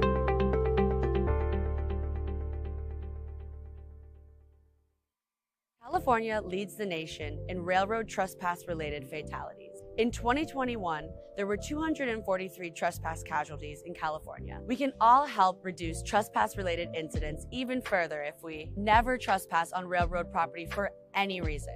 That means no biking or walking near tracks. Railroad property is private property. The only safe place to cross train tracks is at a designated crossing. September is Rail Safety Month. Please do your part. And whenever you see tracks, always think train. Engine 1 AMR, respond with RPD for a traffic accident with injuries. In 1234 Main, cross of Columbia, 2 vehicles involved.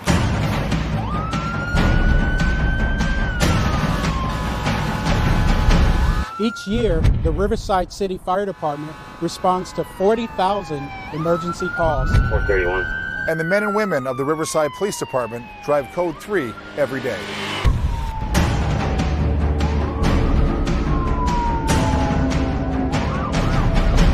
We need your help, so you know what to do when you see emergency vehicles. Pull to the right. Pull to the right. Pull to the right.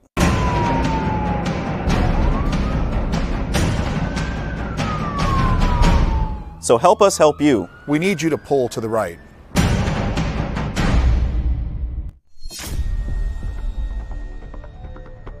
We are proud of the Riverside Police Department's tradition of integrity, service, and excellence. RPD officers are disciplined, well-trained professionals who always lean forward to make our community safer and more livable. We are always looking for mature, educated men and women who want to apply their courage and judgment to serve the people of Riverside. If that's who you are, we want to talk to you.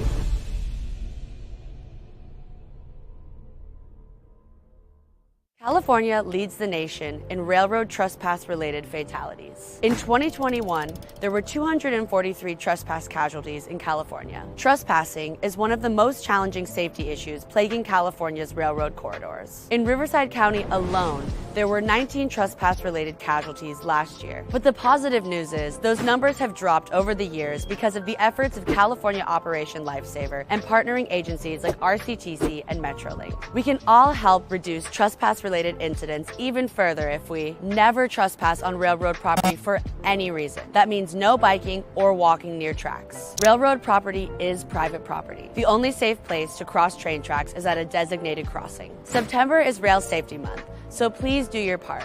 And whenever you see tracks, always think train. And stay off, stay away, stay safe.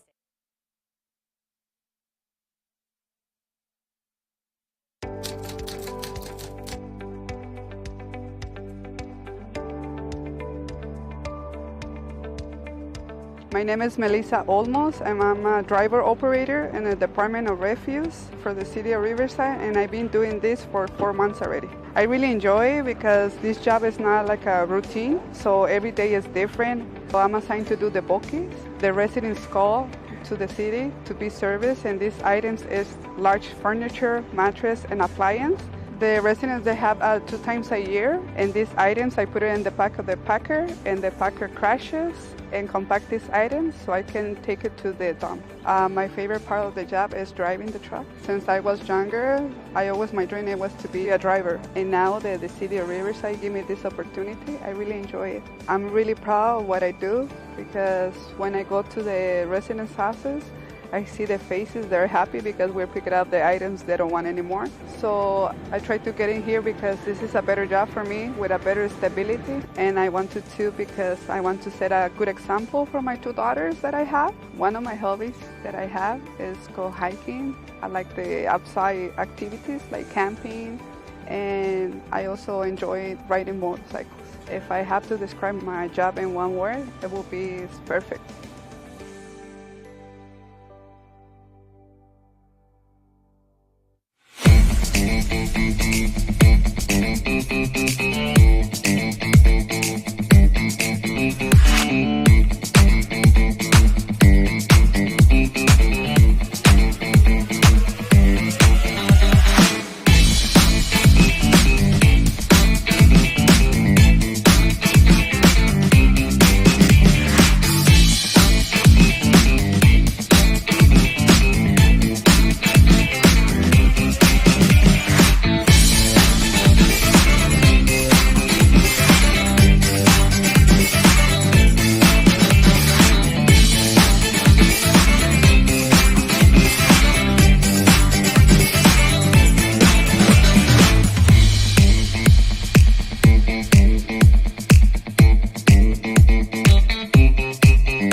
Today is our very first building of a little free pantry.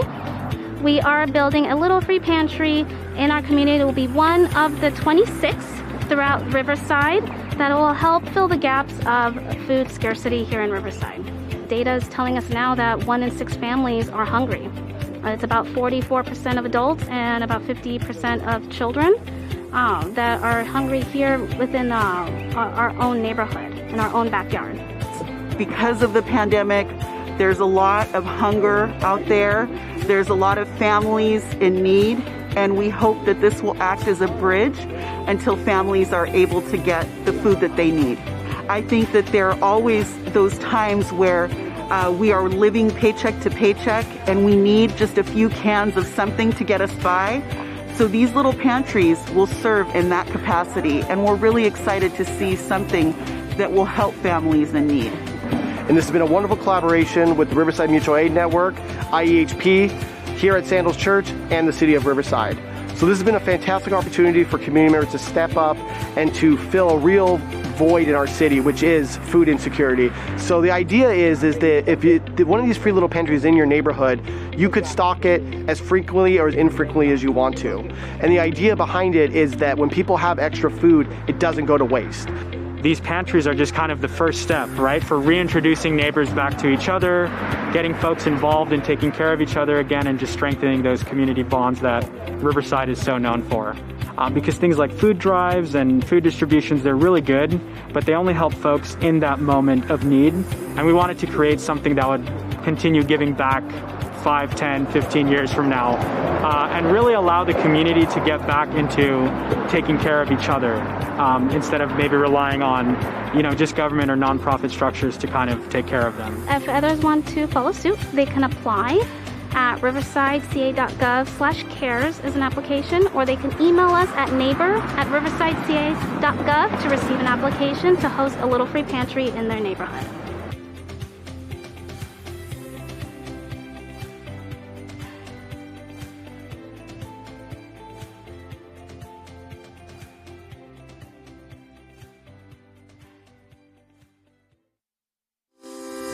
Live local. Help support your favorite businesses with the Shop Riverside Community Card. With over 200 Riverside businesses giving exclusive discounts and offers to community card holders, there's something for everyone. Participating organizations sell these cards for only $15 each, with $10 going straight back to the organization itself, making the Shop Riverside Community Card a fantastic way to support your favorite local group. For more information about the Shop Riverside Community Card and to find participating businesses, please visit shopriversidenow.com. And don't forget to live local. Shop Riverside.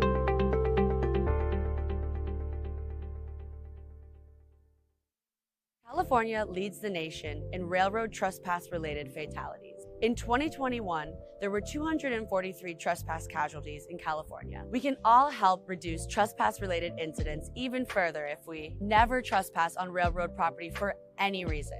That means no biking or walking near tracks. Railroad property is private property. The only safe place to cross train tracks is at a designated crossing. September is Rail Safety Month. Please do your part. And whenever you see tracks, always think train. Engine 1 AMR, respond with RPD. Road traffic accident with injuries. In 1234 Main, cross of Columbia, 2 vehicles involved.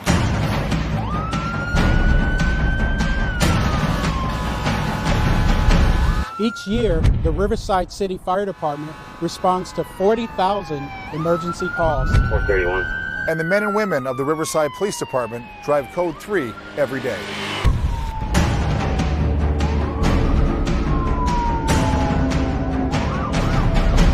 We need your help, so you know what to do when you see emergency vehicles. Pull to the right. Pull to the right. Pull to the right.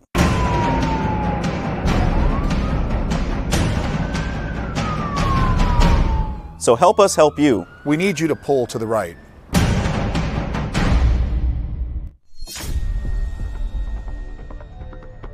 We are proud of the Riverside Police Department's tradition of integrity, service, and excellence. RPD officers are disciplined, well-trained professionals who always lean forward to make our community safer and more livable. We are always looking for mature, educated men and women who want to apply their courage and judgment to serve the people of Riverside. If that's who you are, we want to talk to you.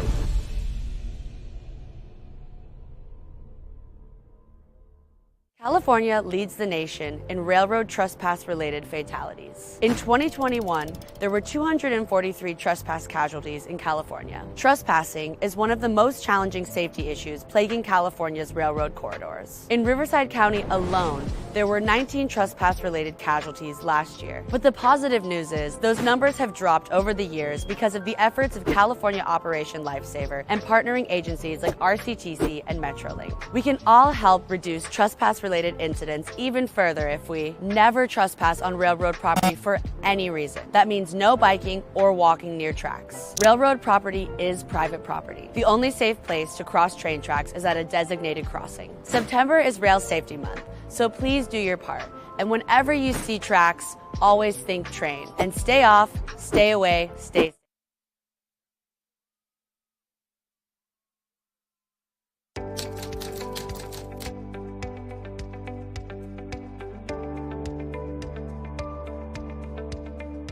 My name is Melissa Olmos, and I'm a driver operator in the Department of Refuse for the City of Riverside, and I've been doing this for 4 months already. I really enjoy it because this job is not like a routine, so every day is different. So I'm assigned to do the bookings. The residents call to the city to be serviced, and these items is large furniture, mattress, and appliance. The residents, they have 2 times a year, and these items, I put it in the back of the packer, and the packer crashes and compact these items so I can take it to the dump. My favorite part of the job is driving the truck. Since I was younger, my dream was to be a driver. And now that the city of Riverside gave me this opportunity, I really enjoy it. I'm really proud of what I do because when I go to the residents' houses, I see the faces, they're happy because we're picking up the items they don't want anymore. So I try to get in here because this is a better job for me with a better stability. And I wanted to because I want to set a good example for my 2 daughters that I have. One of my hobbies that I have is go hiking. I like the outside activities like camping, and I also enjoy riding motorcycles. If I have to describe my job in one word, it will be perfect.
Today is our very first building of a little free pantry. We are building a little free pantry in our community. It will be one of the 26 throughout Riverside that will help fill the gaps of food scarcity here in Riverside. Data is telling us now that 1 in 6 families are hungry. It's about 44% of adults and about 50% of children that are hungry here within our own neighborhood, in our own backyard. Because of the pandemic, there's a lot of hunger out there. There's a lot of families in need, and we hope that this will act as a bridge until families are able to get the food that they need. I think that there are always those times where we are living paycheck to paycheck and we need just a few cans of something to get us by. So these little pantries will serve in that capacity, and we're really excited to see something that will help families in need. And this has been a wonderful collaboration with the Riverside Mutual Aid Network, IEHP, here at Sandals Church, and the City of Riverside. So this has been a fantastic opportunity for community members to step up and to fill a real void in our city, which is food insecurity. So the idea is that if one of these free little pantries in your neighborhood, you could stock it as frequently or as infrequently as you want to. And the idea behind it is that when people have extra food, it doesn't go to waste. These pantries are just kind of the first step, right, for reintroducing neighbors back to each other, getting folks involved in taking care of each other again, and just strengthening those community bonds that Riverside is so known for. Because things like food drives and food distributions, they're really good, but they only help folks in that moment of need. And we wanted to create something that would continue giving back 5, 10, 15 years from now, and really allow the community to get back into taking care of each other instead of maybe relying on, just government or nonprofit structures to kind of take care of them. If others want to follow suit, they can apply at riversideca.gov/cares is an application, or they can email us at neighbor@riversideca.gov to receive an application to host a little free pantry in their neighborhood.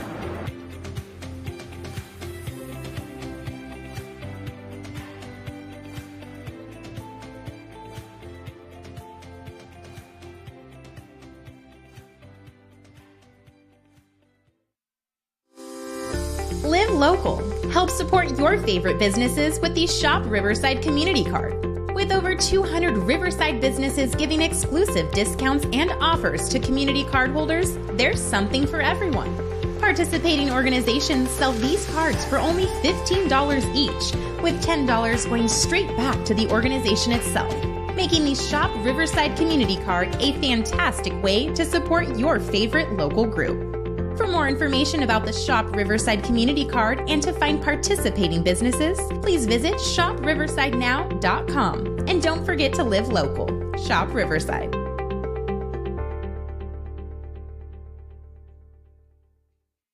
California leads the nation in railroad trespass-related fatalities. In 2021, there were 243 trespass casualties in California. We can all help reduce trespass-related incidents even further if we never trespass on railroad property for any reason. That means no biking or walking near tracks. Railroad property is private property. The only safe place to cross train tracks is at a designated crossing. September is Rail Safety Month. Please do your part. And whenever you see tracks, always think train. Engine 1 AMR, respond with RPD. Road traffic accident with injuries. In 1234 Main, cross of Columbia, 2 vehicles involved.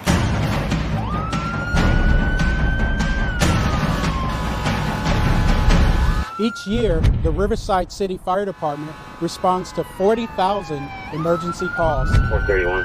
And the men and women of the Riverside Police Department drive Code 3 every day.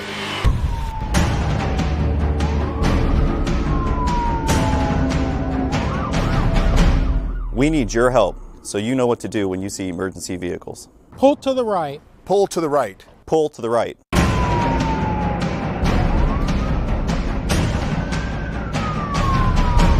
So help us help you. We need you to pull to the right.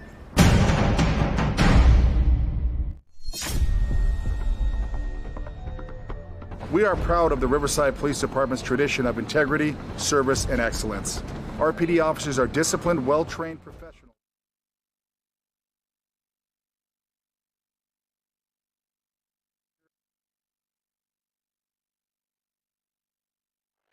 North Orange Vista. Welcome back on Riverside TV. Nick Rice, J.R. Ibarra. We're moments away from second half kickoff with the Coyotes up big, 33-7. But before then, kicker Alana Vaipulu, the coach's cousin, was also named homecoming queen at the half of this game. That was impressive. She had to make a quick change into a very lovely gown, very formal gown, and she had to put on the heels and everything, and wound up being voted homecoming queen here for 2023. And she went rushing back into the locker room. She's going to come back out.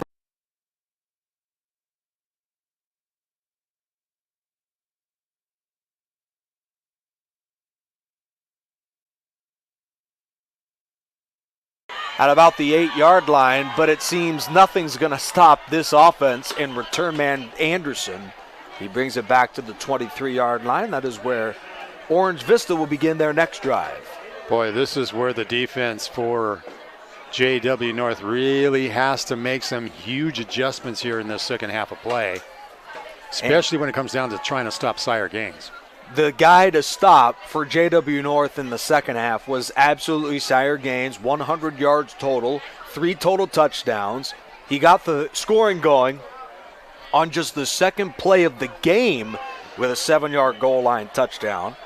And then Sire Gaines scored again in the second and then reeled in a beauty from Abdul Aziz, a 34-yard score through the air. 3 touchdowns in the first half for Gaines. A check down, Washington pulled down with a late flag too. That may be a horse collar on the defense. Yeah, that looks like a horse collar for sure.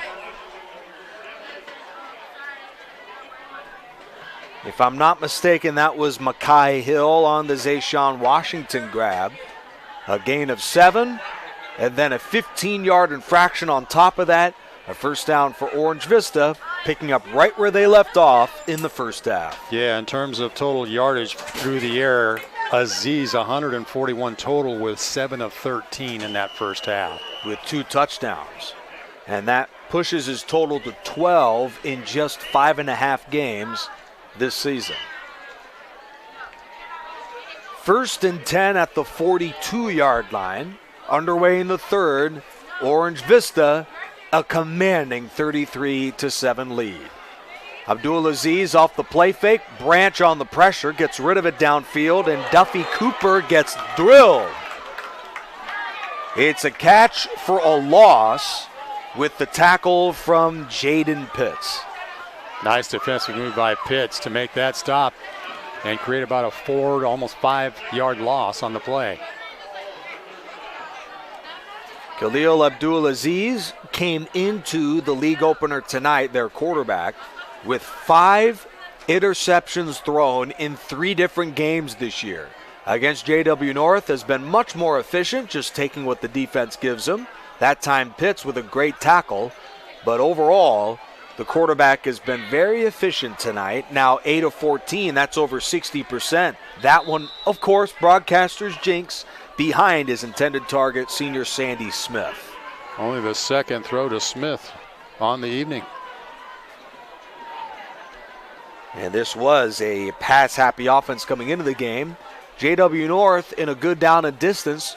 Really signs of life for a defense that appeared to close the second quarter mixed up in sorts. Yeah, if they can make the adjustments here in the second half defensively and slow down Gaines and the rest of the squad here, this can really help go a long way. But, of course, we'll see what happens in terms of Cameron Shannon and his health here in the second half. Yeah, we'll give you an update on that in just a moment. First to 3rd and 14. Downfield, a wide open Jayshon Duffy Cooper. And when he's even, he's leaving. 61-yard touchdown grab. Abdulaziz with his 3rd touchdown of the game. Wow, just like that. When you come out of the gate in the second half and do a strike like that, it just puts another dagger in the heart.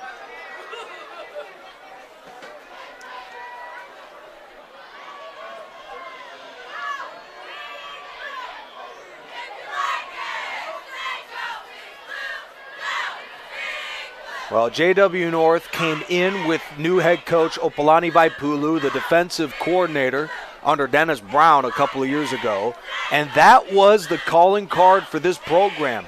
Running game and defense. Off of the upright, that kick is good. It seems everything's bouncing Orange Vista right now, but what really is a bummer for JW North, they prided themselves in stopping the run, running the ball themselves, and not giving up the big play. Boy, and they've been unfortunately, that's been the story today. I was just going to say that. That's just been through the story through this ball game.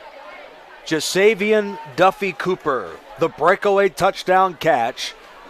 And Orange Vista hangs 40 on this North defense. This will give us an opportunity to mention Cameron Shannon's status moving forward. To my recollection, there's him. Nope, that's actually not him. That's Branch. We're trying to find Shannon on the sideline right now. I'm not seeing him as we didn't catch him coming out of the locker room. Yeah. He was shaken up late in the first half with a leg injury on, ironically, not a hit. It was on a touchdown run he had. He was flying out there maybe a bit too fast. So the kick is reeled into the 28-yard line, and Anthony Zavala will be the quarterback. Wow. So Cameron Shannon is still out as of now. Yeah, I'm not even seeing him on the sidelines at all, so they might be still tending to him in the locker room. Right. No Cameron Shannon and no Alana Vaipulu on the sideline right now. What's up with that? Getting off those heels, man. Right. Not easy getting out of those heels. Well, so Vaipulu was getting off the heels. Shannon was getting off the rocket boosters on his feet and back. I mean, that touchdown run, I hope somebody clocked that. That was the fastest quarterback run I've seen in a long time. It was impressive. This pass is not from Zavala either. First down, Dylan Boucher, who races out in front of the Coyotes' Deontay West. The pass from junior passer Caden Ladinas. His first pass in a varsity uniform. Wow. Caden Ladinas. And that's a first down pickup for North. That's a nice way to start off the second half. Boy, Coach OP going into the deep into the roster here. Now, what is perplexing is they would lean on him. Zavala is a very capable quarterback. However, he also is a weapon out wide receiver. Ladinas off the play fake, immediately under pressure. Fakes, hit as he throws, and it's picked off. That goes to worse. Mageo, the junior linebacker, with a pick six for Orange Vista. Man, oh man, oh man. Well, Just when you thought there was a little bit of life offensively here for the Huskies, another crucial turnover just adds more points onto the scoreboard here for Orange Vista. Yeah, his first varsity pass was a great decision on the run to an open Dalen Boucher. His second decision, not as good. Not so good. Not as good No. as the linebacker was right there, Alafa Mageo. Well, it's very likely we may get a running clock here for the remainder of the second half.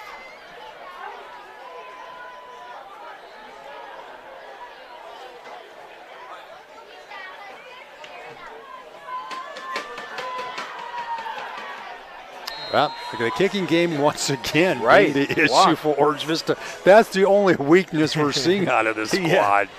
3 points off the board on missed PATs. Here's a look at the decision from Caton Latinus. Give me a grade on this because he does a great job moving in the pocket. Yeah, I love the way he came out of the pocket. Unfortunately, that toss right into the hands. Some catch, too. Yeah. One hand from Alafa Mageo. Yeah, look at all that hair. Yeah. That's a lot of hair to contend with. This will give us an opportunity to bring up the scores from across the southern section and the Inland Empire.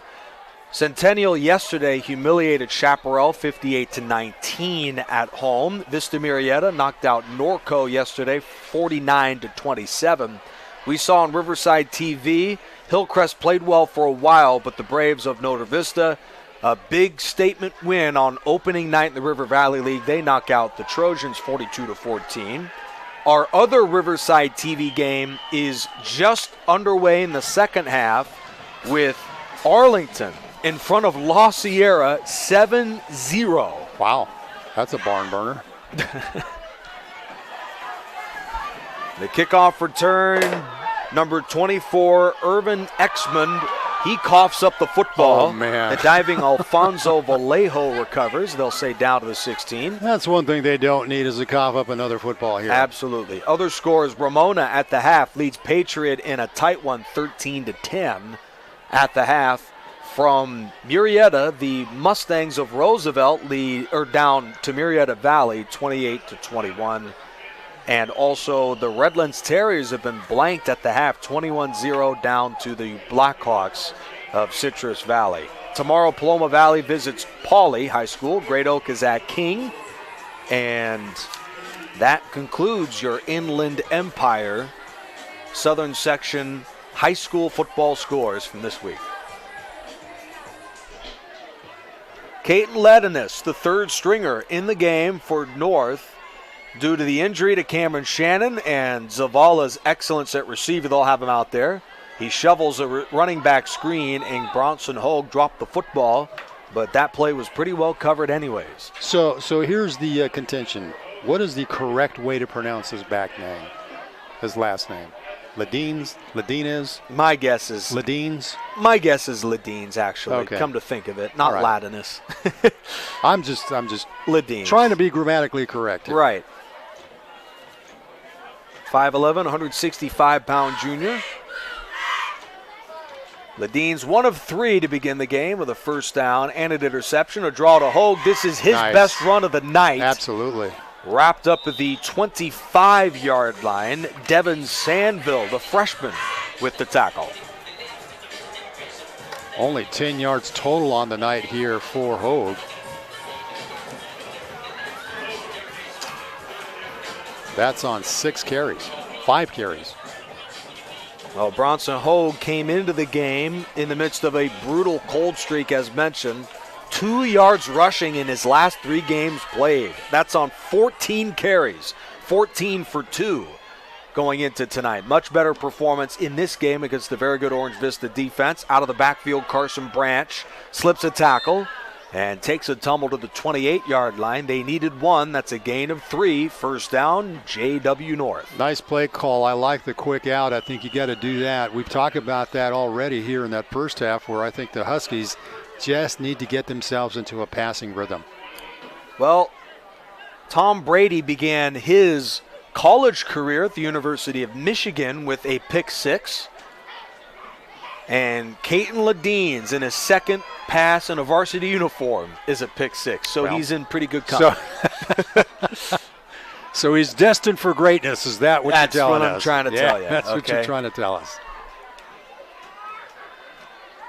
Hogue there you go. Into the secondary, and man. Here's the foot race for Hogue, and he's got some wheels too. Wow. West hauls him down at the 32.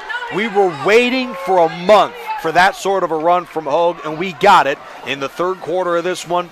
Excellent play. That's how good of a runner he is, and that's why it has been so frustrating that he's not been able to break through like that, but he really has the wheels to make things happen. Yeah, he exploded through the hole, and Orange Vista just didn't have the guys to slow him down.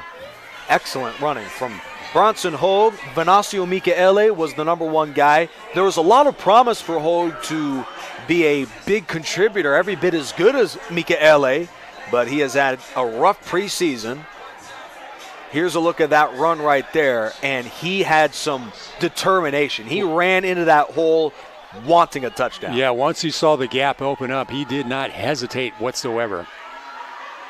Blitz coming. Ledeen throws a screen, and Hogue gets walloped in the backfield. That's Adam Gomez. Got a flag down.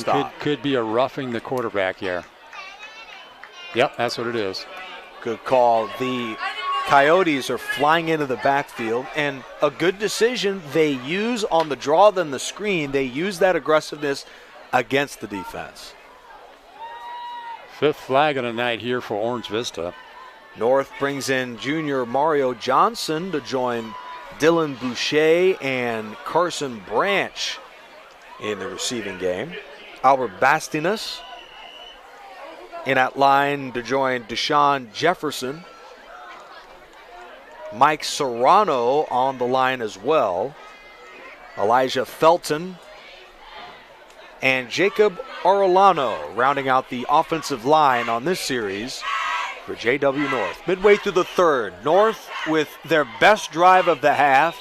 Ledeen's with a flag down, incomplete. Could have been a false start. Yeah, false start, unfortunately.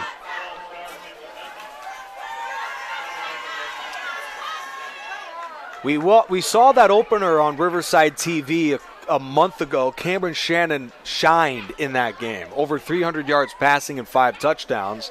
I mean, just circus numbers for Shannon. He's been great all year, but he earned CIF Southern Section Offensive Player of the Week for what he did against Ramona to begin the year. Unfortunately for the Huskies, after they scored 42 in that game, well, they're averaging about 9 points per game. Yeah, it's been nothing but frustration. In fact, the last 4 games, they've been outscored 167-31. Well, this will help with the total. He's dragged down to the 5 to set up first and goal. The run from Mario Johnson, number 16.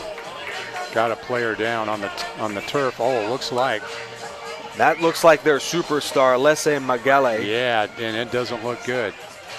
Mario Johnson, huge run. And Devin Sandville was the one on the stop. It's been an incredible game. Lesse Magale, the junior end, 5 tackles, 4 for loss, a sack and a fumble recovery to begin the game. He's just been everywhere for this defense. This is a monumental loss for Greg Zolmalt if he can't return.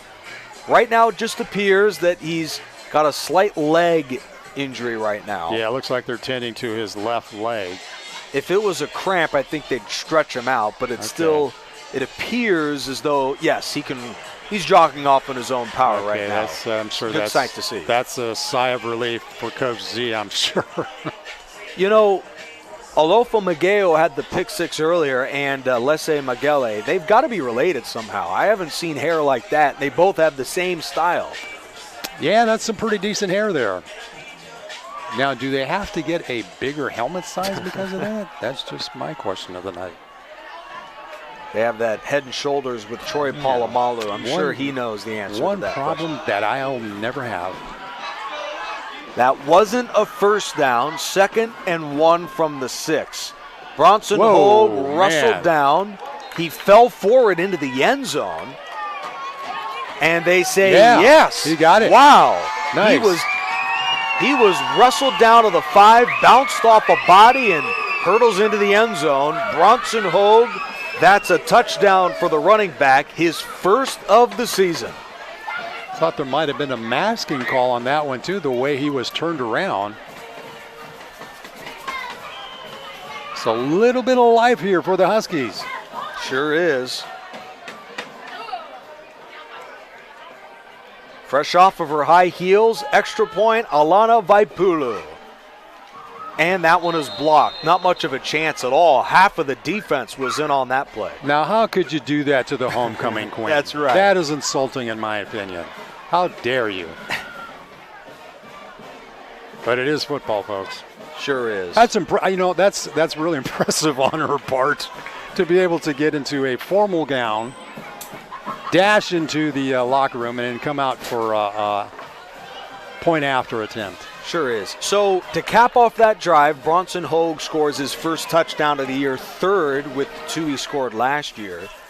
He came in league play a year ago for Opalani Vaipulu, and with the way he played in the opener and how he looked to close last season, I felt Bronson Hogue could end up being very close to what Fanasio Michaele was for this program for several years, and I still believe that. It was a brutal start to the season, but he has all the potential in the world to play like we saw last season. Yeah, there's no question he has the capabilities to make things happen. Fernando Zavala with the kickoff. Taken by Anderson, who already has one return touchdown tonight. Yikes. Oohs and ahs from the North crowd. Yikes. One to beat at the 20. He's slowed down to the 15 and taken down at the 10-yard line. My goodness. Nearly 2 touchdowns. What a return from Anderson again. Once again, that special teams play comes in and makes a huge negative difference, unfortunately.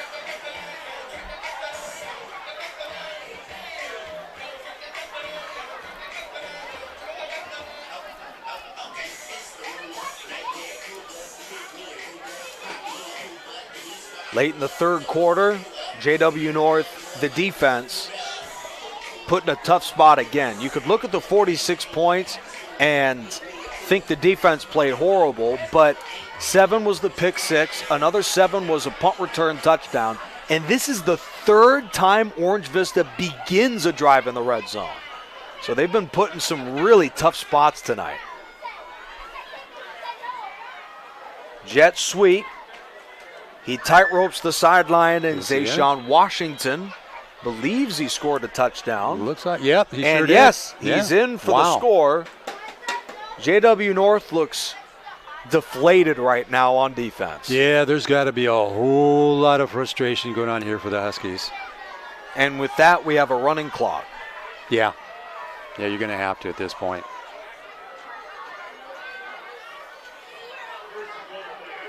Washington having a really good night. Primarily a receiver who has been very effectively utilized in the running game. Right. I'm pretty sure, yes, it was a late change on the scoreboard, but they've got 52 now. Jacob Zubia is 4 of 7 on PATs, and he won't get a chance this time, but it doesn't matter. 2-pointer good.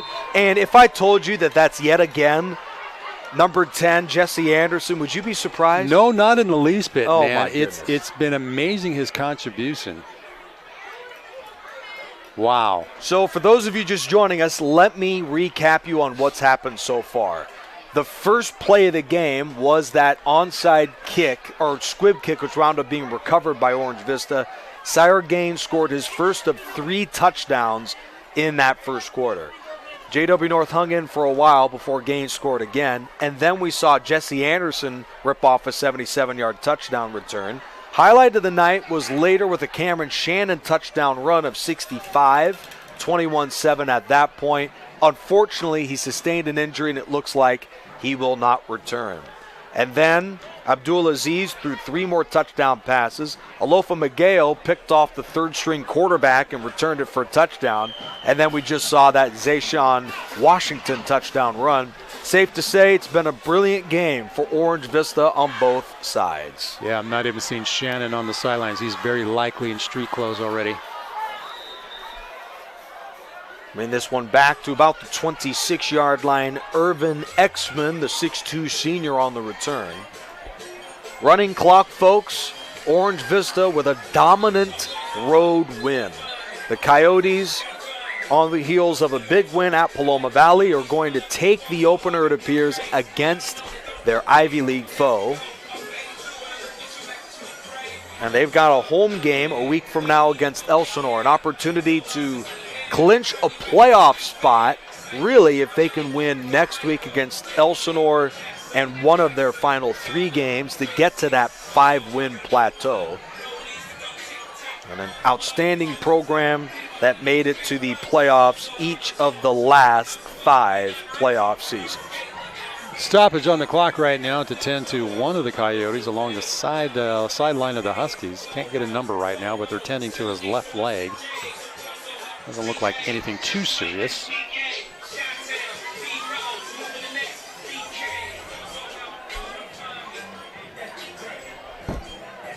Number 31, Adam Gomez.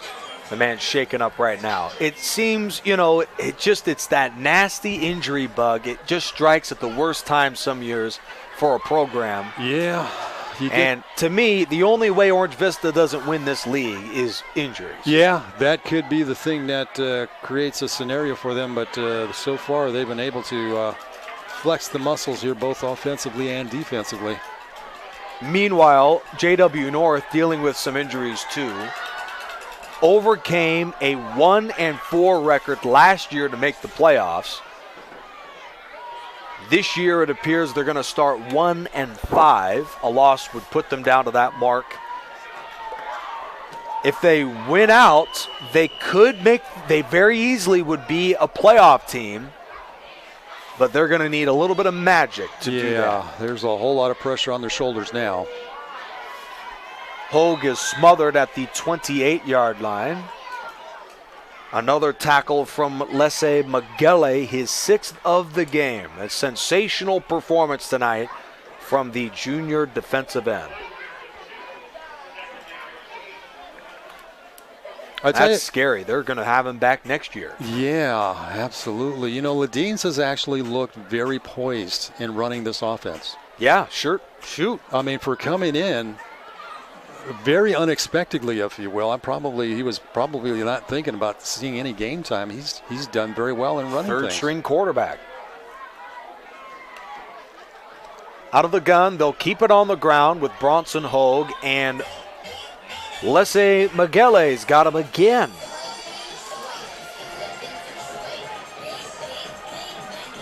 Defensive player of the game, Lesse Magele. That's now 7 tackles, 4 for loss, a sack, and a fumble recovery.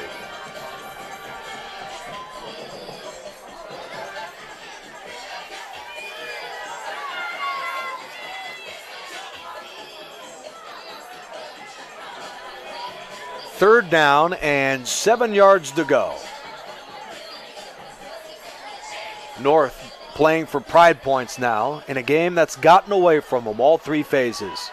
Plenty of bulletin board material going into their road game next week. Hogue on the ground, delivers some contact, upended by senior Anthony Himes. That's good enough for North first down. He needed 7 and he got 7. Nice. Hogue is really finally getting into a rhythm here in the second half. Yeah, he just looks more confident running the football. Yeah, I think there's a Le'Veon Bell component where you like to sit around and wait for a hole to develop, but there is a huge advantage to having a running back that can attack a hole like Bronson Hogue. Right. He'll take a seat. Ledines is flanked by junior Mario Johnson in the backfield. Oh. He's in the block. Ledines under duress, taken down for the first time on a sack. Magele got half of that, the other half from junior Cameron Dollarhide. Boy, the snap has been kind of an issue here for the Huskies, and that comes to bite them big time on that one. A sack and a half for both Cameron Dollarhide and Lesse Magele tonight. And that could be the second to last play of the third quarter. Until then, it's A second down and 19 to go for this offense.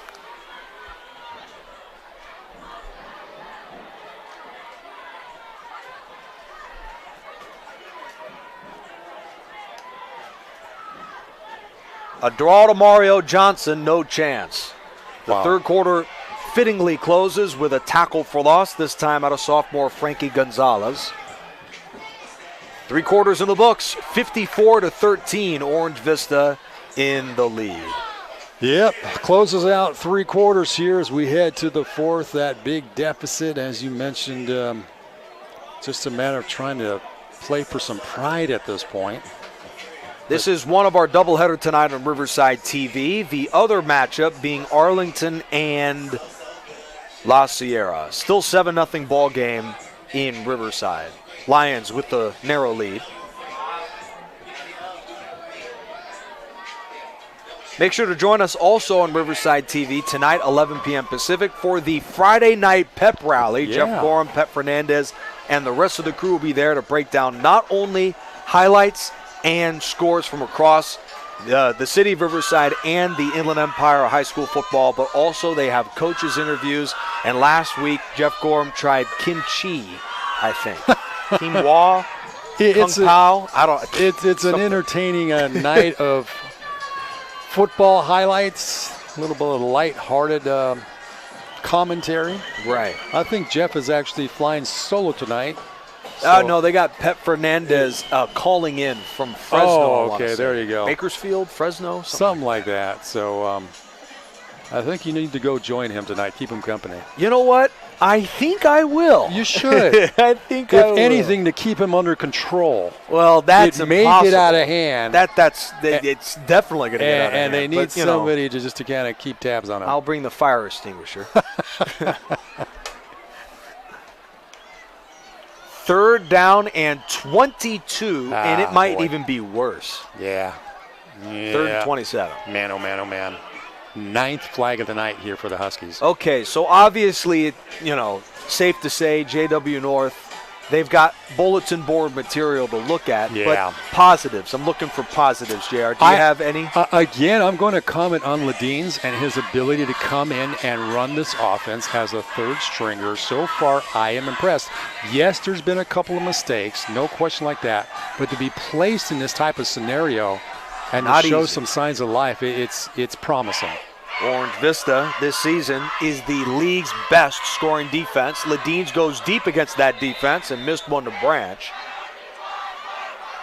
This defense came in 5 games, a lot of which against very good football teams, allowing 9.4 points per game. An incredible defense this year. Well, you know what? Actually, no, not 9.4 points per game. I don't know where I got that number from. Where did you get that? But that is a very... They're about still pulling one of the rabbits best. out of the hat here. Come on, Nick. Come on, Nick. But they still Too are. much pizza, man. Sure is. But they're giving up about 20 a game. 32 a game. Given up this year. Against Mission Hills, Lakewood, Cajon, Vista Murrieta, and Paloma Valley. Great defenses, great overall football team, Orange Vista.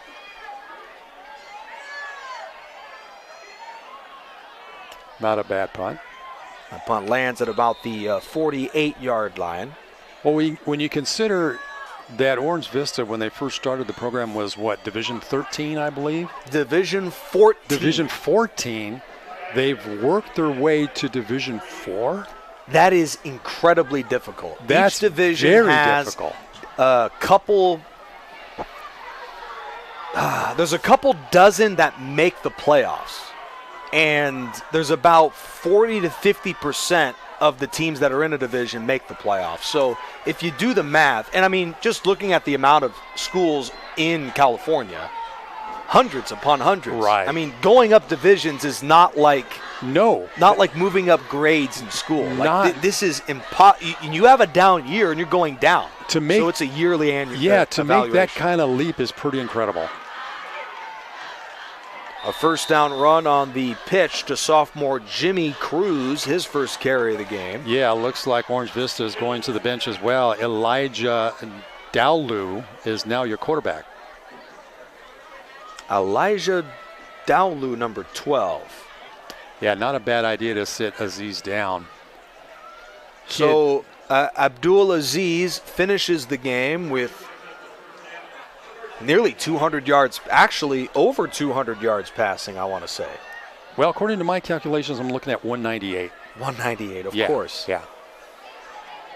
He began the third quarter with that long touchdown pass to Duffy Cooper, and that was, by my recollection, his last pass of the game in a 54-13 drubbing of JW North. Now, Dowlu is also a sophomore as well, so he's a youngster. Orange Vista's very, very promising, in this Ivy League. In fact, they may be too good for the Ivy League very quickly, to be quite honest with you. Yeah, well, we kind of mentioned the whole territory aspect. I mean, you're down in that Paris, Menifee area. You got a lot of kids to pick from.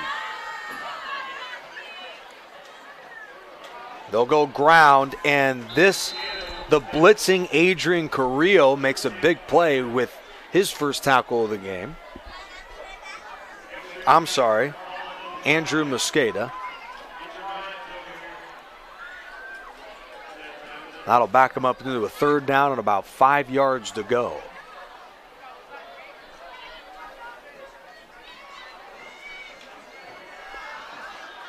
I'm seeing a 38, but don't have a name. Yep, I was just going to say. But he kind of reminds me, he's got that build of Earl Campbell. Oh, Earl Campbell. That's a flash of the past. And, he went to Texas, by the way. Yeah, exactly. I mean, again, visually it looks like we're having a Texas versus Notre Dame face-off here. So I got to go deep into my history book here. So JW North is going to fall to 1-5, and when you look at the schedule upcoming for them, it's hard to look at wins. Rancho Verde next Friday night is a tough matchup. Customer. That's a very tough customer. They also go on the road again the following week against Temescal Canyon, followed by home games against Elsinore on a Friday, and then Heritage on a Thursday night. Thursday, October 26th. Is that Halloween? Well, I forget how it all works. Halloween actually doesn't come until, let's see here. Dowlu with a nice pickup and a first down. Let me go to the calendar here. All right. I don't usually participate in. Oh, come on. I have too many cavities to deal with to get more candy in the system here. Oh, man. Well, then, too bad you weren't here last night. In the Norte Vista win over Hillcrest, they were giving giant candy bars to everybody. Oh, I'm glad I didn't see that. Oh, because I would have taken half the box. Well, I guess your Halloween weekend would be on the 27th. 26th, so 27th. Maybe that's why they play that Thursday game to avoid the Hall of. Well, because Halloween's on the 31st on a Tuesday night. I gotcha. Okay. But if you're going to consider it a holiday weekend, then the 27th will be. Hey, I look at the neighborhood around here. It's a holiday season. There's already decorations up everywhere. Yeah, there's been plenty. It's still amazing to me how people are more fired up about that than even Thanksgiving or Christmas. I mean, they're just all about it. Well, it's kind of crazy. I was at Costco today, and it's like they've already swapped out the Halloween for Christmas decorations. Oh, my goodness. That's crazy. Yeah. I can't believe that. Yeah. Party City is all Halloween. It's been that way for a month.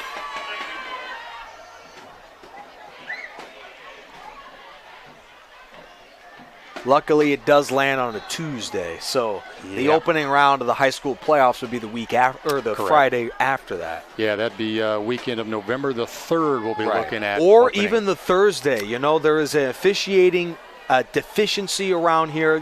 There's I don't know exactly. You ought to toss why. your hat into the ring and become an official. That's the thing. I could see you in a zebra stripe. As fun as getting yelled at by a bunch of coaches sounds. Jet sweep, and that'll reach the 5-yard line for a guy wearing number 88. Yeah, we got another number that we have no name associated with. Right. Orange Vista, great program, successful program. Their rosters. That's another thing. We have to deal with it. One. Yeah, that's the thing about high school football. You have to deal with ever-changing rosters. And it seems funny because, every time I work with you, this happens. Like it's like clockwork every time. Unidentified kids out on the field. Well, you know what? The guys that have a 3.0 GPA or higher have a last name on the back of their jerseys. That's a great point to bring up. We failed to bring that up earlier in this ball game here. And oh man, he's so far away. But I think Carvaria was the last name, and they're going to give it to him on a toss, and he gets crushed. Nice at the 10-yard line by number 10, Makai Hill. Huge play for the linebacker. Yeah, nice play by Hill to come up with that loss.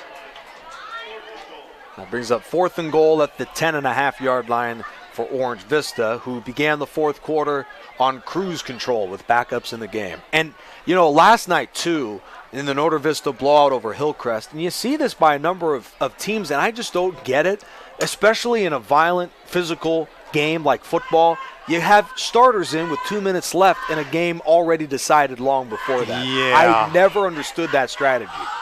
It is putting your kids at risk, unfortunately. Right. I mean, take out the fact that you're putting the foot on the neck of a team that you already beat. 4th down stop here. Excellent job defensively by the blitzing Mesele Afungia. With that said, right, my guess, Afungia. Well, with that said, you know, not only just from like a advantage, or not only just from like a mentality standpoint to keep crushing a team you already beat, but an advantage standpoint. What are you gaining in a game already decided like that?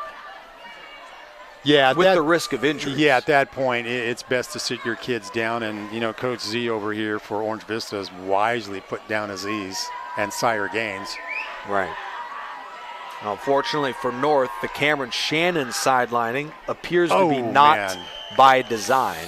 Boy, they got to work on the connection between center and the quarterback here. That's the other thing. We haven't talked about it tonight. The snapping from center to quarterback out of the shotgun has not been ideal tonight. No, there needs to be a lot of homework being done on that aspect.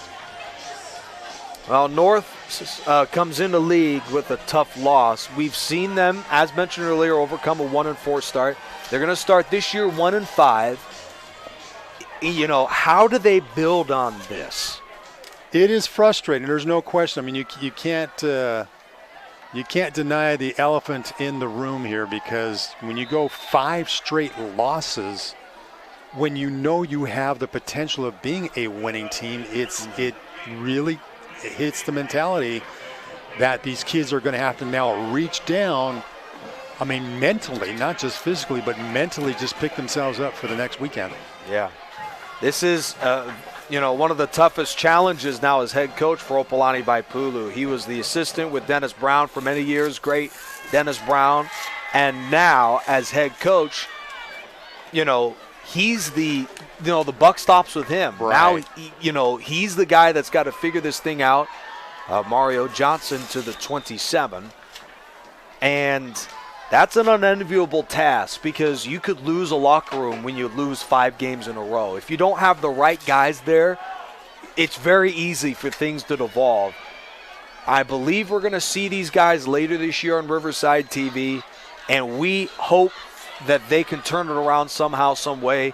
But JW North, they've lost 5 in a row, and this is probably their most crushing, because this game got away from them early. Yeah, that's the thing. When you have a game that gets away from you so early in the contest, that mentally can wear on you as the clock is about to expire here. Not to mention Cameron Shannon. We hope he is okay, but he sustained a leg injury late in the first half and did not return. Orange Vista, led by some incredible performances tonight. Defensive player of the game, Lessa Magele. Offensive player of the game, a lot to choose from. My guess would be Sire Gaines, the Arizona State commit.